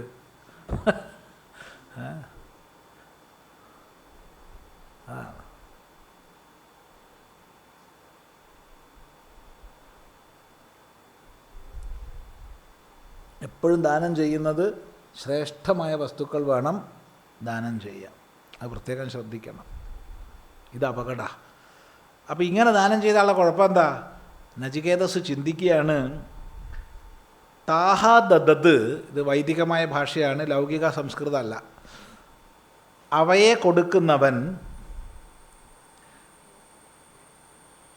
സഹ അവൻ, അനന്താഹ നാമ ലോകാഹ ഗച്ഛതി, അനന്തങ്ങൾ എന്ന് പേരുള്ള ലോകങ്ങളെ പ്രാപിക്കും. അനന്തങ്ങൾ, അങ്ങേയറ്റം ദുഃഖകരങ്ങളായ ലോകങ്ങൾ, ഒട്ടും നന്ദമല്ലാത്ത, ഒട്ടും സന്തോഷമില്ലാത്ത ദുഃഖകരങ്ങളായ നരകങ്ങളെ പ്രാപിക്കും. ആര്? ഇങ്ങനെയുള്ള ദാനം ചെയ്യുന്നവൻ എന്ന് മകൻ വിചാരിച്ചു. അതുകൊണ്ട് ഒരു മകൻ എന്ന രീതിയിൽ എങ്ങനെയെങ്കിലും എൻ്റെ കർത്തവ്യമാണ് അച്ഛനെ രക്ഷിക്കേണ്ടത് എന്ന ചിന്ത നചികേതസിൻ്റെ ഉള്ളിൽ ദൃഢമായി. ഇതാണ്, നോക്കൂ. ദക്ഷിണാർത്ഥാഃ ഗാവഃ വിശേഷ്യന്തെ പീതം ഉദകം യാഭിഃ താ പീതോദകാഃ ജഗ്ധം ഭക്ഷിതം തൃണം യാഭിഃ താഃ ജഗ്ധതൃണാഃ ദുഗ്ധഃ ദോഹഃ ക്ഷീരാഖ്യഃ യാസാം താ ദുഗ്ധദോഹാഃ നിരിന്ദ്രിയാഃ അപ്രജനന സമർത്ഥാഃ ജീർണാഃ നിഷ്ഫലാഃ ഗാവഃ ഇത്യർത്ഥഃ. യാഃ താഃ ഏവം ഭൂതാഃ ഗാഃ ഋത്വിഗ്ഭ്യഃ ദക്ഷിണാബുദ്ധ്യാ ദദത് പ്രയച്ഛൻ അനന്താഃ അനാനന്ദാഃ അസുഖാഃ നാമ ഇത്യേതദ് ഏതേ ലോകാഃ താൻ സ യജമാനഃ ഗച്ഛതി. ദക്ഷിണാർത്ഥാഃ ഗാവഃ വിശേഷ്യന്തെ പീതം ഉദകം യാഭിഃ താഃ പീതോദകാഃ ജഗ്ധം ഭക്ഷിതം തൃണം യാഭിഃ താഃ ജഗ്ധതൃണാഃ ദുഗ്ധഃ ദോഹഃ ക്ഷീരാഖ്യഃ യാസാം താഃ ദുഗ്ധദോഹാഃ നിരിന്ദ്രിയാഃ അപ്രജനനസമർത്ഥാഃ ജീർണാഃ നിഷ്ഫലാഃ ഗാവഃ ഇത്യർത്ഥഃ. യാഃ താഃ ഏവം ഭൂതാഃ ഗാഃ ഋത്വിഗ്ഭ്യഃ ദക്ഷിണാബുദ്ധ്യാ ദദത് പ്രയച്ഛൻ അനന്ത അനാനന്ദ അസുഖ നാമ ഇത്യേതത് യേ തേ ലോകാഃ താൻ സഹ യജമാനഃ ഗച്ഛതി. അപ്പം എന്താണ് മകൻ നചികേതസ് ചിന്തിച്ചത്? അതാണ് ഈ മന്ത്രം പറയുന്നത്. പീതമുദകം യാഭിഹി താഹ, വെള്ളം കുടിച്ചു കഴിഞ്ഞവ. ജഗ്ധം ഭക്ഷിതം തൃണം യാഭിഹി താഹ, പുല്ല് തിന്നു കഴിഞ്ഞവ. ക്ഷീരാഖ്യ ദോഹ ദുഗ്ധ, പാലെന്ന് പേരുള്ള സാധനം കറന്നെടുത്ത് കഴിഞ്ഞവ.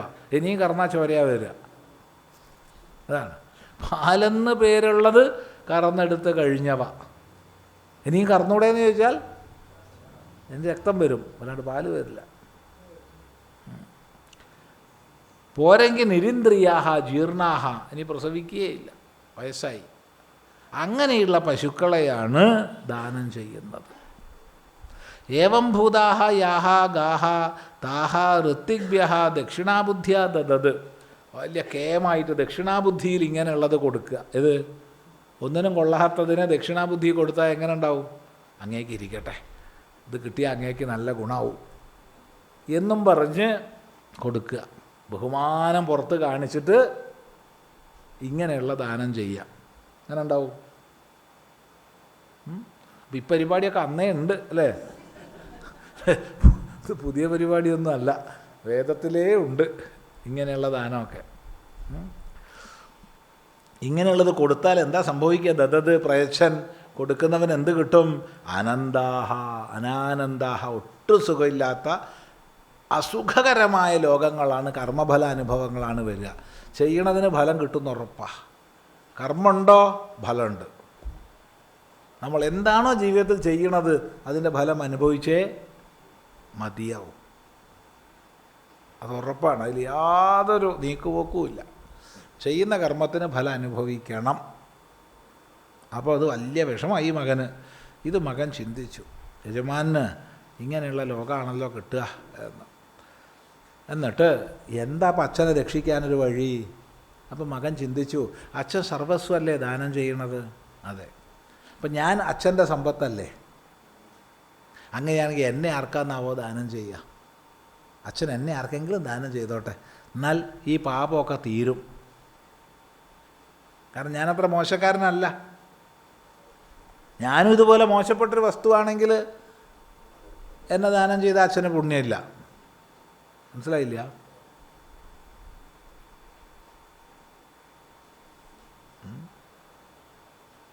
അങ്ങനെ ഉണ്ട്. ഒരു ഒരു സന്യാസി ശ്രേഷ്ഠൻ പറഞ്ഞു തന്ന സംഭവമാണ്, കഥയല്ല. വലിയൊരു ആശ്രമം മദ്രാസിലാണ്. അപ്പോൾ അവിടുത്തെ മഠത്തിൽ ആശ്രമത്തിൽ സേവ ചെയ്ത് കൂടുന്നൊരു കുടുംബമുണ്ട്. വളരെ ഭക്തന്മാരാണ്, വലിയ. അദ്ദേഹം ഇതായിരുന്നു, മജിസ്ട്രേറ്റായിരുന്നു. ഈ സേവ ചെയ്യുന്ന ആൾ മജിസ്ട്രേറ്റായിരുന്നു. അദ്ദേഹത്തിൻ്റെ പത്നിയുണ്ട്. അവർക്ക് 3 മക്കളാണ്. ഒരാൾ ഡോക്ടറാണ്, ഒരാൾ പിന്നെ ചാർട്ടേഡ് അക്കൗണ്ടൻ്റാണ്, ഒരാൾ കുറച്ച് ബുദ്ധിക്ക് ഇതില്ലാത്ത ആളാണ്, ഒരു മന്ദബുദ്ധിയായിട്ടുള്ള ആളാണ്. അപ്പോൾ സ്വാമിജിയോട് ഇദ്ദേഹം പറഞ്ഞത്ര, ഞങ്ങൾക്ക് എന്തായാലും ഞങ്ങൾ ഇത്രയും കാലം അവിടുത്തെ സേവ ചെയ്ത് കഴിഞ്ഞു, ഞങ്ങളെ കാലം ഇനി കഴിയാനായി, അതുകൊണ്ട് ഞങ്ങളുടെ ഒരു പുത്രനെ ഇവിടത്തേക്ക് സമർപ്പിക്കണം എന്നാണ് വിചാരിക്കണത്. അതിൽ പരം വലുത് വേറൊന്നുമില്ലല്ലോ. അപ്പോൾ സ്വാമിജി ചോദിച്ചു അത്രേ, ഡോക്ടറെയാണോ? ആണെങ്കിൽ നമുക്ക് ഉപകാരമാണ്, നമുക്ക് സേവ. അല്ല, ഡോക്ടറെ അല്ല. എന്നാൽ പിന്നെ ചാർട്ടേഡ് അക്കൗണ്ടൻ്റ് ആയിക്കോട്ടെ, എന്നാൽ പിന്നെ നമുക്ക് അക്കൗണ്ടൊക്കെ കാര്യങ്ങൾ ചെയ്യാൻ എളുപ്പമാണ്. നോക്കുമ്പോൾ എന്താ സംഭവം? ഏത് മകനെയാണ്? സ്വാമിജി പറഞ്ഞു അത്രേ, നിങ്ങൾ നോക്കുന്നതിനേക്കാൾ നന്നായിട്ട് ഞാൻ ആ കുഞ്ഞിനെ നോക്കാം, പക്ഷെ നിങ്ങൾ സമർപ്പിക്കൊന്നും വേണ്ട. നിങ്ങൾ നോക്കുന്നതിനേക്കാൾ നന്നായിട്ട് ഞാൻ നോക്കാം. കാരണം നിങ്ങൾ അച്ഛനമ്മമാർക്ക് നോക്കുമ്പോൾ കുറച്ച് പരിമിതിയൊക്കെ ഉണ്ടാവും. ഒരു പരിമിതി ഇല്ലാണ്ട് ഞാൻ നോക്കിക്കോളാം, പക്ഷെ സമർപ്പിക്കൊന്നും വേണ്ട. ഇത് കഥയല്ല, ഉണ്ടായ സംഭവം. അത് കൈലാസാനന്ദ സ്വാമികളാണ് ആ മഹാത്മാവ്. ചിന്തിക്കുക. ശ്രീരാമകൃഷ്ണ മഠത്തിൻ്റെ മദ്രാസ് മഠത്തിൻ്റെ പ്രസിഡൻ്റായിരുന്നു ദീർഘകാലം. ഇതൊന്നും കഥ പറയല്ല, ഒരു സന്യാസി ശ്രേഷ്ഠ നമ്മളോട് പറഞ്ഞു തന്ന കഥയാണിത്. സത്യമാണോ അതിശയോക്തി ഉണ്ടോ എന്നൊന്നും അറിയില്ല.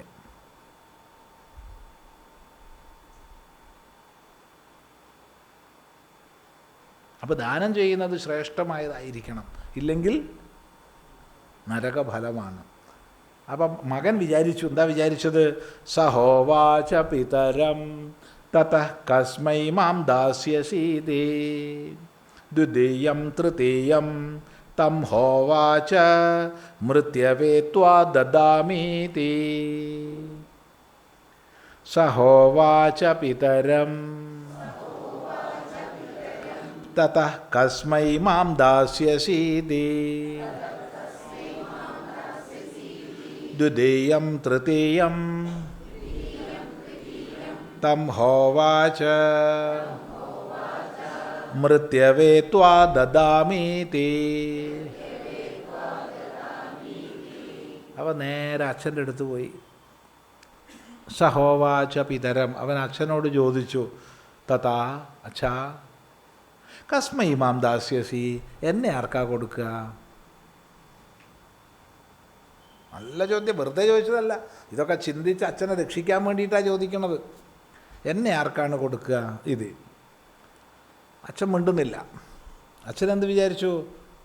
ഇതൊരു കുട്ടിയല്ലേ, കുട്ടിയുടെ ചോദ്യം അവഗണിച്ചാൽ മതിയെന്ന്. അവനുണ്ടോ വിടുന്നു. ദ്വിതീയം, രണ്ടാമതും ചോദിച്ചു. തൃതീയം, മൂന്നാമതും ചോദിച്ചു. അച്ഛന് ദേഷ്യം പിടിച്ചു. അച്ഛൻ പറഞ്ഞു, മൃത്യവേ ത്വാ ദദാമി, നിന്നെ ഞാൻ മരണത്തിനാടാ കൊടുക്കുക, അന്തകന് പോ. കഴിഞ്ഞു, ഇത്രയേ ഉള്ളൂ. അപ്പോൾ ഈ കുട്ടി സത്യത്തിൽ ഒരു ബാലിശമായ ചോദ്യമല്ല ചോദിച്ചത്. അച്ഛൻ്റെ ഏറ്റവും വലിയ സമ്പത്താണ് ഞാൻ, അപ്പോൾ എന്നെ ദാനം ചെയ്താൽ അച്ഛൻ ഈ ചെയ്ത പാപമൊക്കെ തീരും എന്നുള്ള നല്ല ബുദ്ധിയിലാണ് ചോദിച്ചത്. പക്ഷെ അച്ഛൻ എന്തെടുത്തു? അച്ഛൻ തിരക്കിലാണ്, ഈ കൊടുക്കണ തിരക്കിലാണ്. അപ്പോൾ ഇത് കുട്ടി ചോദ്യമല്ലേ, കുട്ടിയുടെ ചോദ്യമായിട്ട് എടുത്തു, അവഗണിച്ചു. അവൻ വിടാൻ തയ്യാറില്ല. അവൻ രണ്ടാമതും ചോദിച്ചു, മൂന്നാമതും ചോദിച്ചു. അപ്പോൾ അച്ഛന് ദേഷ്യം പിടിച്ചു. എന്നിട്ടാണ് പറയുന്നത്, നിന്നെ ഞാൻ അന്തകന് കൊടുക്കും. ഇങ്ങനെ പറയാറുണ്ടോ ആരെങ്കിലും? പറയരുതേ, ഒരിക്കലും പറയരുതേ. ഒരിക്കലും മക്കളോട് അങ്ങനെ പറയരുത്. ഇത് എന്താ ആവർത്തിച്ച് പറയണമെന്ന് ചോദിച്ചാൽ, ഇവിടെ ഒരു അമ്മ വന്നിരുന്നോ? അയ്യോ, ഇപ്പോഴും ഓർമ്മയുണ്ട്. വന്നപ്പോൾ വലിയ കുഴപ്പമൊന്നുമില്ല കേട്ടോ. ഒക്കെ നല്ല ഉഷാറായിട്ട് വസ്ത്രമൊക്കെ ധരിച്ച് പൗഡറൊക്കെ ഇട്ട് പൊട്ടൊക്കെ തൊട്ട് കണ്ണൊക്കെ എഴുതിയിട്ട് തന്നെയാണ് വന്നത്. പക്ഷെ വന്ന് റൂമിൽ വന്നപ്പോഴത്തേക്ക് പൊട്ടി കരയാൻ തുടങ്ങി. എന്നാൽ പിന്നെ ആദ്യം കരഞ്ഞൂടെ? അല്ലാതെ ചോദ്യമാണത്. എന്താ അഭിപ്രായം നിങ്ങളുടെ? ഇരിക്കട്ടെ. പൊട്ടിക്കരയാൻ തുടങ്ങിയപ്പോൾ എന്താ സംഭവം വെച്ചാൽ, അവരുടെ മകൻ എന്തോ വികൃതി കളിച്ചു. ചെറിയ കുട്ടിയാണ്, 6 വയസ്സോ 7 വയസ്സേ ഉള്ളൂ. അപ്പം എന്തോ വികൃതി കളിച്ചപ്പോൾ, ഇതെന്തോ ഒരു അന്തകനായി പോയി എന്നോ, അത്രയേ ഉള്ളൂ. അന്ന് ആ കുട്ടി ബസ്സിൻ്റെ ടയറിൻ്റെ അടിയിൽ കുടുങ്ങി മരിച്ചു. ബസ്സിൻ്റെ ബാക്ക് വീല് കയറി കുട്ടീൻ്റെ തലയിൽ കൂടെ അരഞ്ഞുപോയി. ദേഹത്തിനൊന്നും ഒരു കേടുമില്ല, തല അരഞ്ഞുപോയി. എന്നിട്ടാണ് ആ അമ്മ വന്നത്. ആദ്യത്തെ ഒരു 16 ദിവസം എന്തോ കഴിഞ്ഞിട്ട് ഓടി വന്നിരിക്കുക അങ്ങോട്ട്, മനസ്സമാധാനം കിട്ടാതെ. ആരോ പറഞ്ഞു കൊളത്തൂർ ആശ്രമത്തിൽ പോയാൽ മതി, അങ്ങനെ വന്നിരിക്കുക. നോക്കണേ, ആ കുട്ടീനോട് എന്തൊരു അന്തകനായി പോയി എന്ന് പറഞ്ഞു. അന്ന് തന്നെ കുട്ടി പോവുകയും ചെയ്തു. ദേഷ്യം പിടിച്ചാൽ തെറ്റായ വാക്കുകൾ പറയരുത്. നമുക്ക് ആരുടെ ദേഷ്യം പിടിച്ചാൽ 2 അടി കൊടുത്തോളൂ, 2 കുത്തു കൊടുത്തോളൂ, ഒരു കുഴപ്പമില്ല. ദുഷിച്ച വാക്ക് നമ്മുടെ വായെന്ന് വരരുത്. അത് വ്രതമാക്കണം എല്ലാവരും. വാക്ക് അഗ്നിയാണ്, വാക്കിനോടുകൂടെ അർത്ഥം ചേരും. അതുകൊണ്ട് വാക്ക് നല്ലത് പ്രയോഗിച്ച് ശീലിക്കണം, അത് ശ്രദ്ധിക്കണം. ദേഷ്യം പിടിച്ച് 2 അടി കൊടുത്താൽ ഒരു കുഴപ്പമില്ല, ഒരു നുള്ളും കൂടി കൊടുത്തോളൂ, ഒരു സുഖ. പക്ഷേ ദുഷിച്ച വാക്ക് ഒരിക്കലും പറയരുത്, ആരോടും പറയരുത്, ആരോടും പറയരുത്. അത് വ്രതമാക്കണം നമ്മളൊക്കെ. ഏതായാലും ഇവിടെ അച്ഛൻ പറഞ്ഞു പോയി, എന്താണ്? മൃത്യവേ ത്വാ ദദാമി, നിന്നെ ഞാൻ അന്തകനാണോടോ കൊടുക്കുക എന്ന് പറഞ്ഞു. അതാണ്.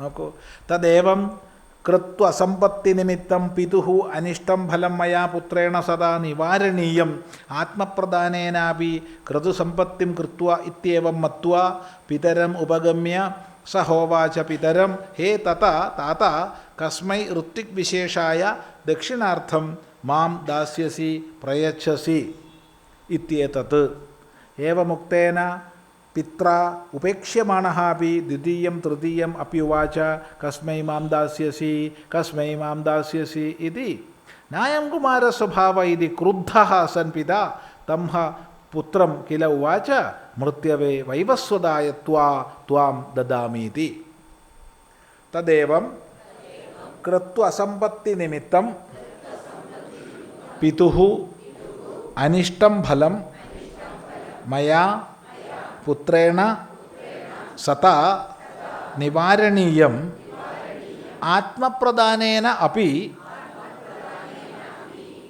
ക്രതുസമ്പത്തിം കൃത്വാ ഇത്യേവം മത്വാ പിതരം ഉപഗമ്യ സഹ ഹ ഉവാച പിതരം ഹേ തതാ താത കസ്മൈ ഋത്വിക് വിശേഷായ ദക്ഷിണാർത്ഥം മാം ദാസ്യസി പ്രയച്ഛസി ഇത്യേതത് ഏവമുക്തേന പിത്ര ഉപേക്ഷ്യമാണഃ അപി ദ്വിതീയം തൃതീയം അപി ഉവാച കസ്മൈ മാം ദാസ്യസി കസ്മൈ മാം ദാസ്യസി ഇതി നായം കുമാരസ്വഭാവഃ ഇതി ക്രുദ്ധഃ സൻ പിതാ തം ഹ പുത്രം കില ഉവാച മൃത്യവേ വൈവസ്വതായ ത്വാം ദദാമീതി. അപ്പോൾ ഈ മകൻ ഈ ക്രതുവിൻ്റെ യാഗത്തിൻ്റെ അസമ്പത്തി ഉണ്ടാവരുതല്ലോ, അസമ്പത്തി നിമിത്തമായിട്ട് അച്ഛന് ദോഷം ഉണ്ടാവരുതല്ലോ, എങ്ങനെയെങ്കിലും ഒരു നല്ല മകനായ എന്നാൽ അത് നിവാരണീയമാണല്ലോ.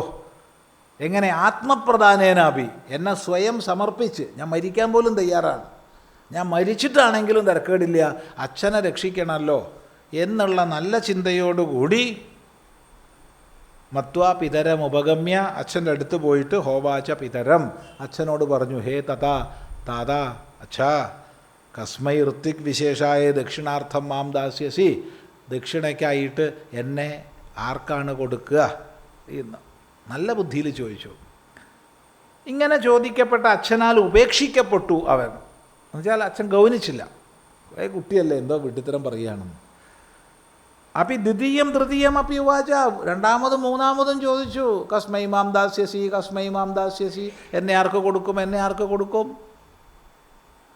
അപ്പം ദേഷ്യം പിടിച്ചു. ന്യായം കുമാര സ്വഭാവം, ഇത് കുട്ടികൾക്ക് പറ്റിയ സ്വഭാവം അല്ല കേട്ടോ. അത് ന്യായം കുമാര സ്വഭാവം എന്ന് പറഞ്ഞാൽ ഇത് കുട്ടികളുടെ സ്വഭാവം അല്ല എന്നല്ല, ഇത് കുട്ടികൾക്ക് പറ്റിയ സ്വഭാവം അല്ല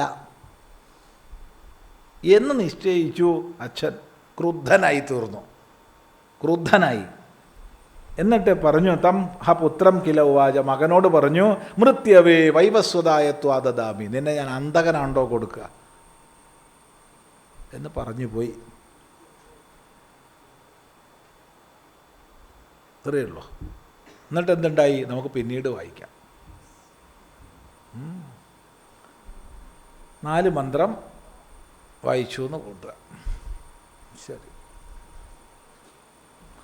ഓം സഹനാവവതു സഹനൗ ഭുനക്തു സഹ വീര്യം കരവാവഹൈ തേജസ്വിനാവധീതമസ്തു മാ വിദ്വിഷാവഹൈ. ഓം ശാന്തി ശാന്തി ശാന്തി.